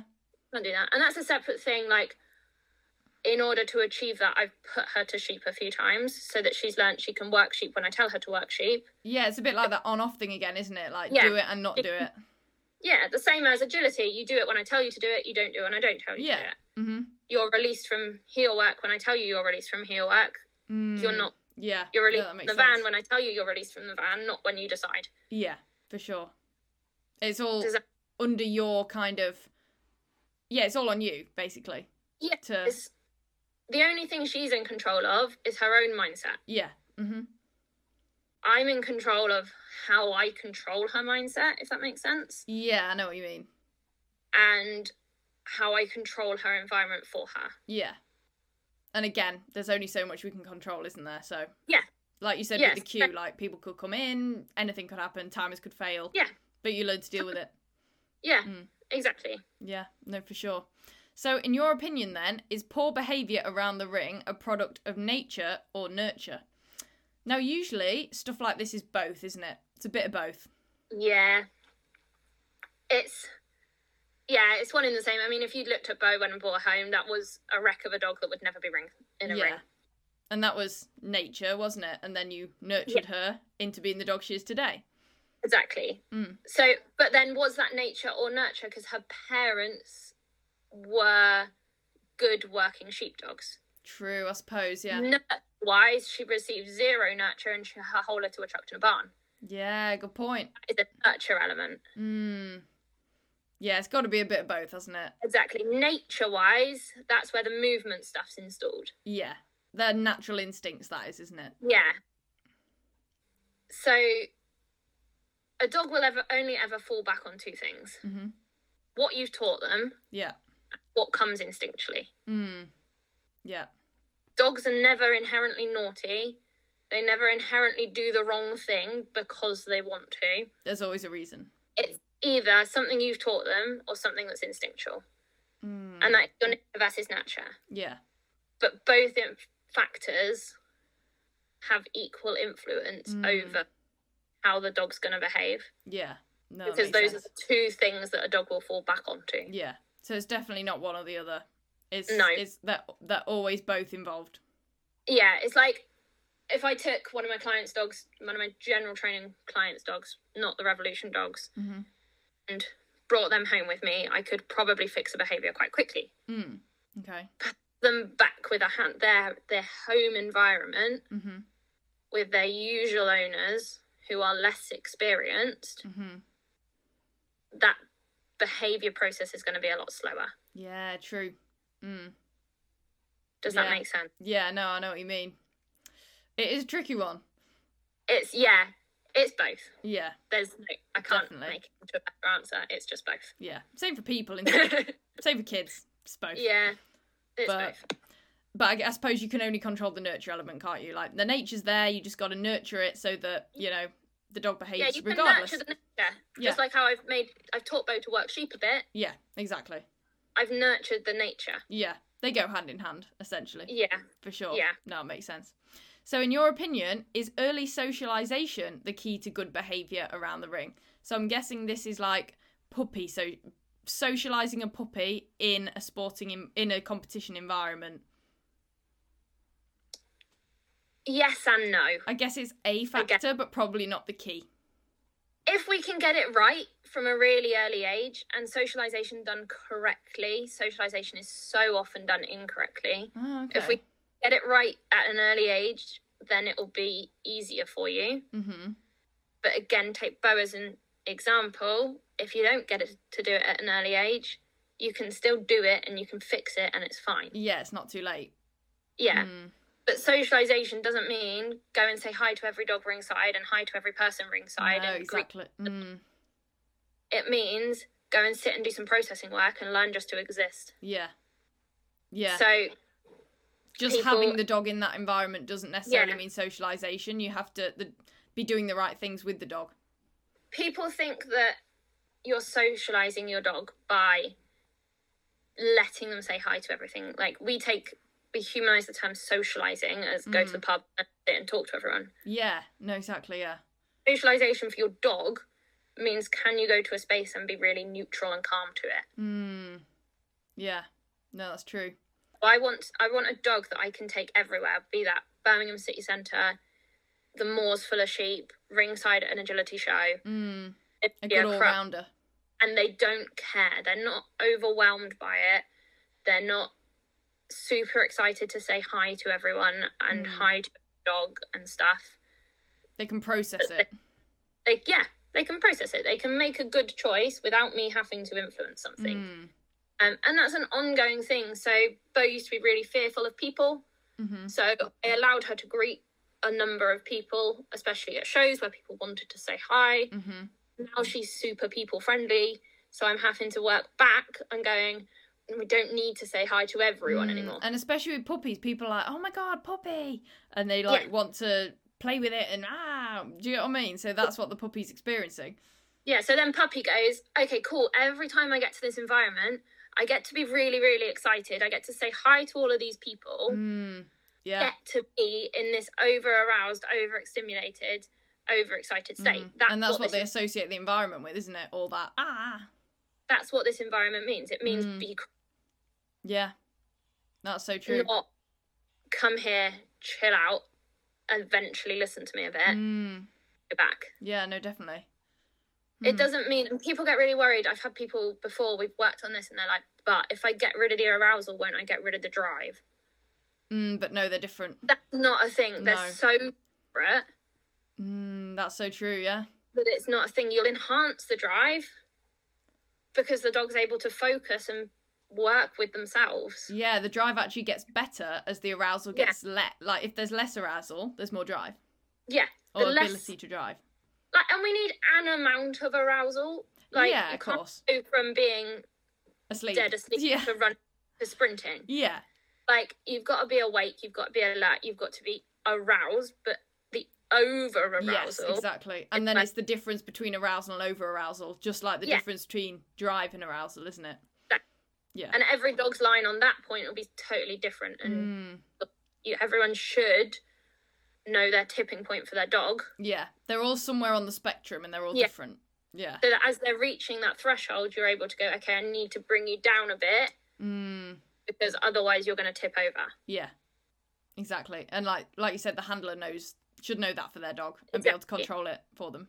And that's what you need to work on with a puppy as well, is taking them up to that threshold point in those environments and then being able to calm down again. So go, okay, we're going to play loads and loads of tug and I'm going to take you to that threshold and then we're going to sit here and do nothing. Yeah. Yeah. So the ability to do both. And that is that the on and off again, isn't it? Yeah. It's the on and off switch. Yeah. For sure. And like you said, people get socialisation wrong. Like they're just, again, it's just a lack of education, isn't it? Thinking something's something and then it's actually something else. Yes, it's not the same thing. No, exactly. That's so true. So, I've lost where I am. In your opinion, there's a lot of in your opinion questions here. Is there a specific sport that experiences poor ringside behaviour more frequently than others? So I suppose you've got all your sports. You've got agility, flyball. I suppose what else have you got these days? Hoopers, rally. There's probably more. So I'm not super experienced in like hoopers, rally and the obedience world. Okay. So much. Yeah. I think agility becomes a problem because there's so many dogs ringside at once. Yes, yeah. No, true. And people are standing ringside just for the sake of standing ringside with dogs that they're not in control of. Yeah. Also then got the trade stands that are ringside, so people are shopping ringside. I think that's where agility struggles. I don't think it's behaviourally worse or better than the other sports I'm going to mention. So it's not really the sport itself as such, it's the setup of the event. Yeah, I think in that sense it's the event setup, but not... It's the ethos around the dogs and how they're managed in the setup of the event, if that makes sense. Okay, yeah. No, that makes sense. I don't think it's any worse or any better than the other two sports that I'm going to speak about, but it in itself is the thing that sets it apart is the amount of dogs in one place. Yeah. Okay, that makes sense. Flyball. I don't know loads about, but from looking at it from an outside perspective, one of the main reasons I chose to do agility with over flyball is that those dogs are worked in an over-aroused state. Yeah. It's sky high. If you've ever listened to flyball at Crufts, oh my god, it's crazy. Your fingers in your ears. And they're rewarded for being sky high. That's just how they're meant to be, isn't it? Yeah. Yeah. It's how overexcited can I get you? So you just run really fast and then come back. Yeah. There's not the element of thinking, maybe. There's not so much thinking, there's not so much control. Yeah. And I don't think that's particularly good for a dog's mental health. No. Is to send them so sky high. And then, again, like I say, I don't know much about the behind the scenes work. Like how I'd like to question sort of how those dogs are decompressing afterwards. Yeah, all those factors that you don't see. How balance is happening, that they're being rewarded for the calm behaviours too. What are those dogs to live with? Yeah, no, that's so true. And all of those other sort of factors that are at Canicross, I think, is one of the worst. Oh, right. Yeah, of course. Forgot about that one. So, again, we're sending dogs super sky high because then we're just wanting them to bolt off and be this big burst of energy off the start line. Yeah. You've got a lot of dogs in one small area at the start line. Quite often, a lot of the times it's staggered starts. Okay, yeah. 20 seconds between dogs. Okay. Or so. But that means dogs are queuing one behind each other in that environment. And getting, probably barking and getting ready to run, yeah. A lot of barking, a lot of kind of chaos. There are a lot of big dogs there. Sort of big, powerful dogs. and a lot of chaos that feeds off each other. Yeah. I've known at a canicross race before a dog to have their ear bitten. Oh my God. In the start by another dog that just not specifically gone to bite them, but that's been lunging and barking forward so much. It's barked, caught their ear and bitten the top of their ear. Wow. So they really are rewarded for that kind of behaviour, aren't they? Because the reward is getting to run then. Yeah, then they get to run. Yeah. Really fast as they can for as long as they can. With not a lot of control, yeah. Yeah. Wow. All they've got to listen to, really, is lefts and rights. Yeah. Pretty much. Wow. That's pretty much it. Yeah, they have 2 cues. Yeah. Yeah. Some people have, like, they've got a stop cue for the end so that we don't fall over them. Oh, and yeah, of course, maybe, yeah. Like, some people have a bit of a steady cue for running down hills and things like that, but there's not much. It is all just forward running. Yeah. Yeah. So I do canicross with Bo as a fitness thing, but I don't really race her because I hate the environment of a race. Yeah, you don't want to be in that situation. Dogs bounce off each other. It's like fly ball on crack in terms of volume. Oh, wow, yeah. Yeah, see, I would have thought flyball was the most, like, chaotic sport, but I forgot about that, yeah. I think canicross is worse. Some races have massed starts, so then you've got all of these super excitable dogs in one space at the same time. Wow, yeah. And if you think about it, the lines that attach you to your dog are about 2 meters long, so your dog is 2 meters in front of you. Yeah. Next to another dog, like 2 meters of them, losing their end, and then we all just run. Yeah. And we're expecting the dogs to be able to deal with. Yeah. Yeah, I suppose maybe with like obedience or the sort of slower, calmer sports, there is that more, it's just a calmer atmosphere, there's just a bit more control there, I guess. You're rewarding the calmness. Yeah. Whereas with any of the sports that's speed-based, it's going to be a bit more. People are getting drive and arousal wrong all the time. Yeah, no, true. And there's too much arousal mistaken as drive. Yeah. No, I never thought that. And again, canicross is the worst for warming up dogs. Yeah, true. Dogs get out of the van and just go and run 5K. Yeah, no, good point.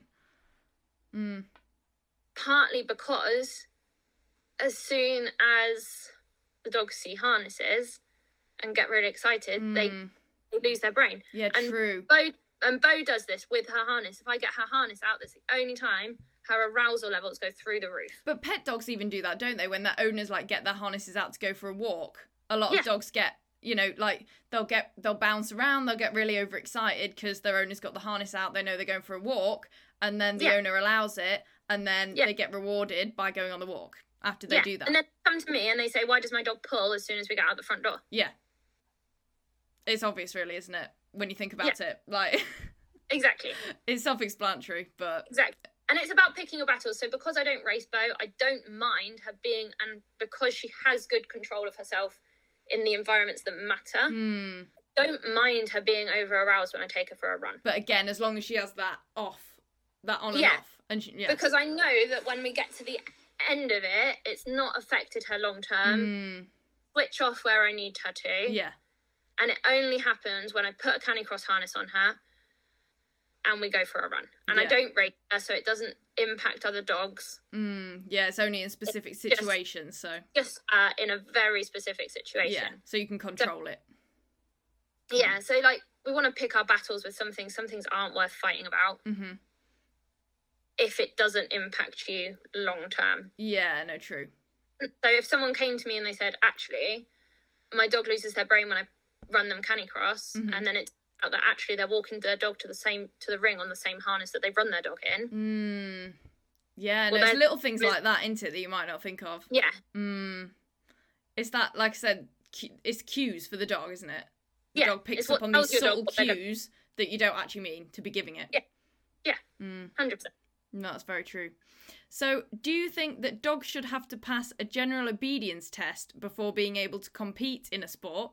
And if so, what do you think this should involve? Now, I actually have heard this before, people saying this, that there should be like a test or something you have to complete and pass, like a driving test, to be able to then get unleashed into the actual competition environment. Yeah. I don't. Okay. I think there should be a handling test. Ah, okay, yeah. So that makes sense. It doesn't Test the person. matter if your dog is reactive to other dogs. Mm. What matters is how you handle your dog. Yes, true. Mm. Yeah. So again, like a driving test, you are qualified to drive a car. Yeah. Whether that's a sort of 94 reg Ford Fiesta or whatever, or a Maserati, Ferrari or whatever, it doesn't matter. You've got a driving license to drive a car. Yeah. Yeah? They're going to drive very differently. But someone somewhere has said you are qualified to do both of those things. Yeah, true. So I suppose same for a handler. Can you control various dogs? I think it should be done with dogs that aren't necessarily yours. I think the handler should be given a reactive dog, should be given a nervous dog with their presence, so that there is obviously safety features there. Yeah. Can you take that dog for a walk? It's away from agility. You don't need to control it in agility. Can you walk that reactive dog past another dog? Yeah.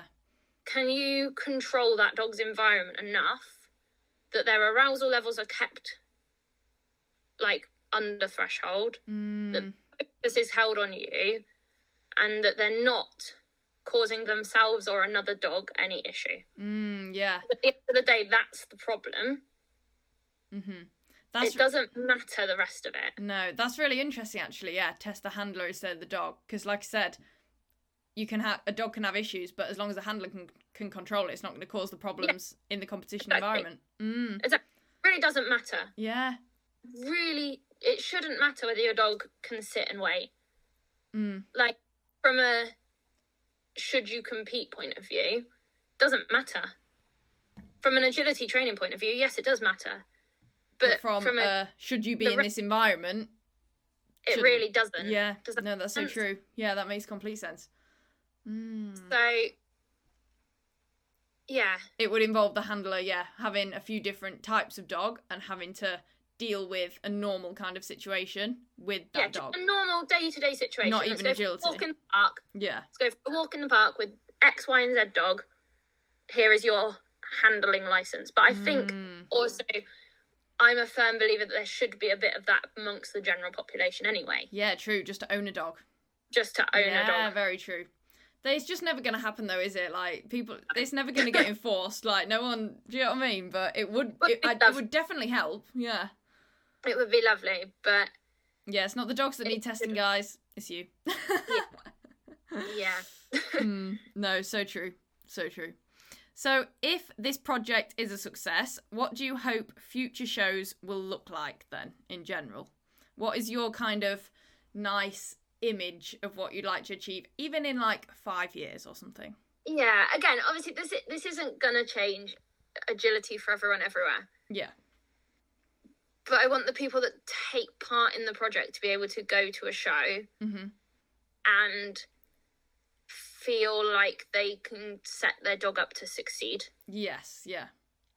In an ideal world, everyone will be walking through with dogs that are walking nicely, not lunging at each other, not caring about the other dogs that are running in the ring, queuing nicely, not playing ridiculous amounts of tug with their dog that's sending them sky high. Yeah.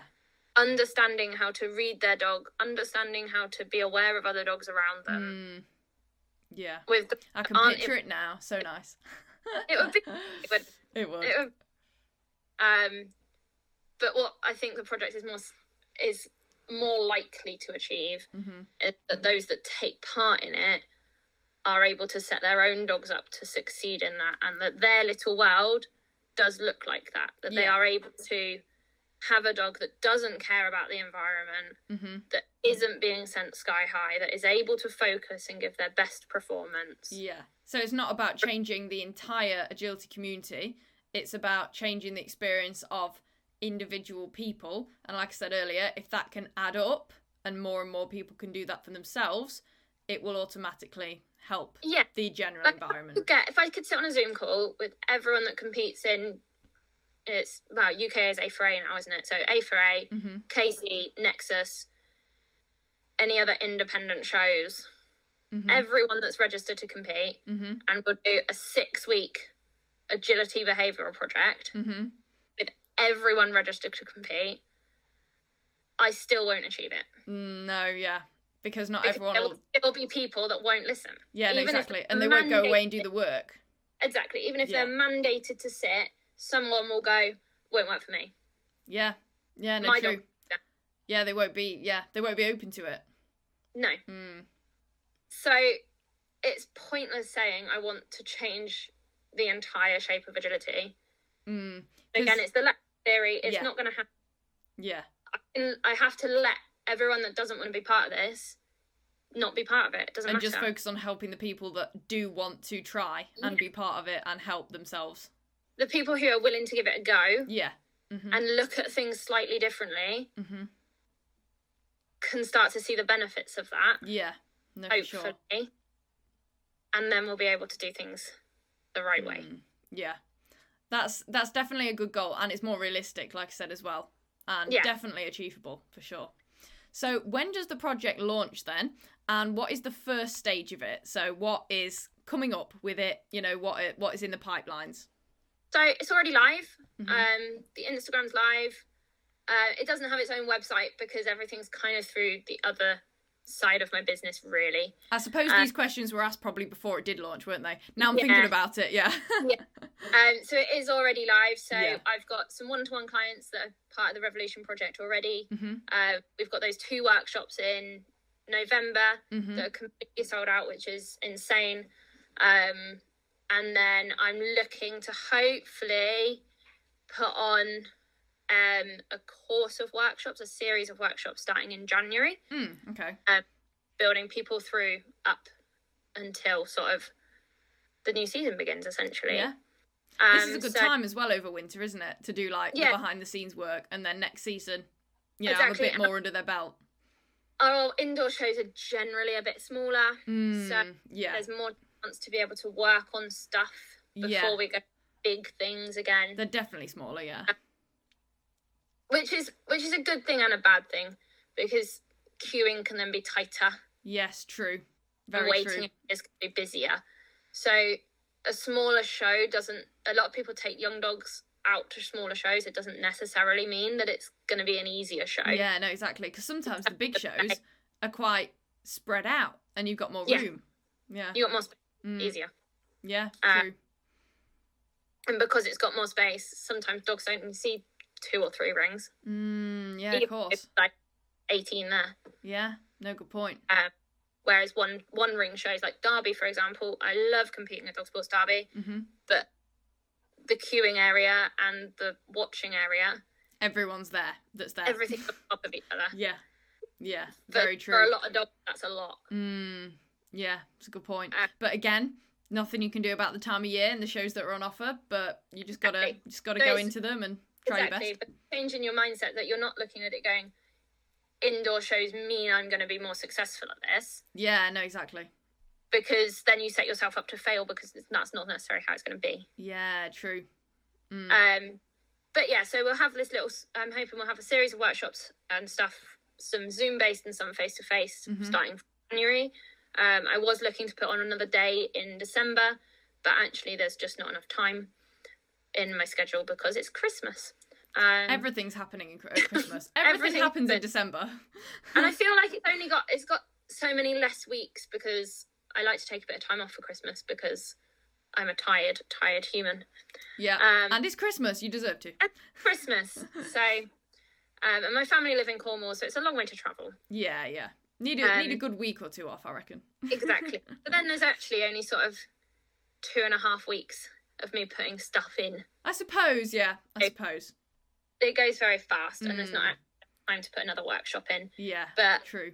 I'd sort of say watch this space, because the sort of January stuff, as soon as I've done the November workshops and I've got their feedback, the January series will be sort of put out for booking. Yeah, cool. Where can people find all of that then? So where can people find information about the project online, so social media, or where can they book on when it does go live? So we've got the Instagram. The Instagram is Revolution Sports Dogs. And the main business, if you like, so Revolution's an offshoot from the main business, which is Bose Pack Dog Training. BosePack has its own website, which is bosepackdogtraining.co.uk. Everything will kind of go cross-posted across all 3 of those platforms. Okay, cool. And I'll try, touch wood, I will post it on AgilityNet or Available Training Days. And the things online as well. Okay, perfect. So, everyone will see it on Facebook. Everyone's on Facebook. Good to be everywhere. Yeah. Everything you open, it'll be there. Hopefully. You'll open it and it'll just be straight in your face. Yeah, and you'll be like, oh, I listened to that on the podcast. Yeah, don't do it. Amazing. Well, that is all the questions. Thank you very much again for coming on. That's been really interesting. Like I said, even for me, it's just a whole different way of looking at things. Especially when especially me being an agility instructor, I'm so hardwired to look at things a certain way. And it's just getting that different perspective. And super interesting. And there you have it, guys. There is a little bit about Revolution Sports Dogs. I say a little bit, it's actually a lot of bit, because Jen and I were talking for a solid 2 hours there. But no, I had a really, really good time chatting to Jen today. Thank you again, Jen, for coming on the podcast. I learnt a lot, like I said. I'm an agility instructor and I know my shizzle when it comes to agility. But when it comes to behaviour and the actual psychology behind why dogs do certain behaviours, there are some gaps in my knowledge for sure. And I filled those today, or a lot of them, I hope. And it was super interesting. I hope you guys took as much from that conversation as I did. If you have any more questions about the project, just get in touch with Jen. As she said, she'd be more than happy to answer any further questions that you guys have. And maybe you can even get involved in some of the events yourself, or get in touch with Jen if your dog has a problem that you think she could fix. And I'm excited to see the compounding positive impact the project has on the agility community over the course of the next few years. I'm sure it's going to do wonders. So good job, Jen, coming up with such a great project. Super excited to see this unfold myself. But I'm going to let you guys go and enjoy the rest of your Wednesday and the rest of your week. But obviously, before I let you guys go, I've got to do the little bits, say the little bits that I have to say. So if you enjoyed the episode, make sure to follow the podcast so that you don't miss any more, because I've got more exciting guest episodes coming up. I also have some cool solo ideas for episodes coming up in the pipelines. So you got to be following the podcast if you don't want to miss all of those. Keep sending me as well your podcast topic recommendations. Pretty much every single request and recommendation gets turned into an actual episode. Pretty much 100% of them. So do pop me a DM and send me anything that you would like to hear me talk about on upcoming episodes. Also, please do leave the podcast a 5-star rating and review on Spotify, Apple Podcasts, or wherever you listen to your podcasts. That would mean the absolute world to me. Also, please do follow me on all the social media platforms at Paws in Pursuit or Summer Clark. You'll find me pretty much everywhere, and you can keep up to date with me and what me and Arrow, etc. are getting on and doing in our lives. I say etc. because Ethel's here as well. Ethel's still here, but she's quite lazy. She doesn't feature too much, but she pops in every now and again. But you can find pretty much everything else about me and what I'm doing over on my social media. And just anything that you guys ever want to tell me or ask me, my DMs are always open over on socials, so please do get in touch. I also offer in-person one-to-ones and also classes. So I also offer classes, group classes at my field, which is in Lincoln. LN6 is the postcode.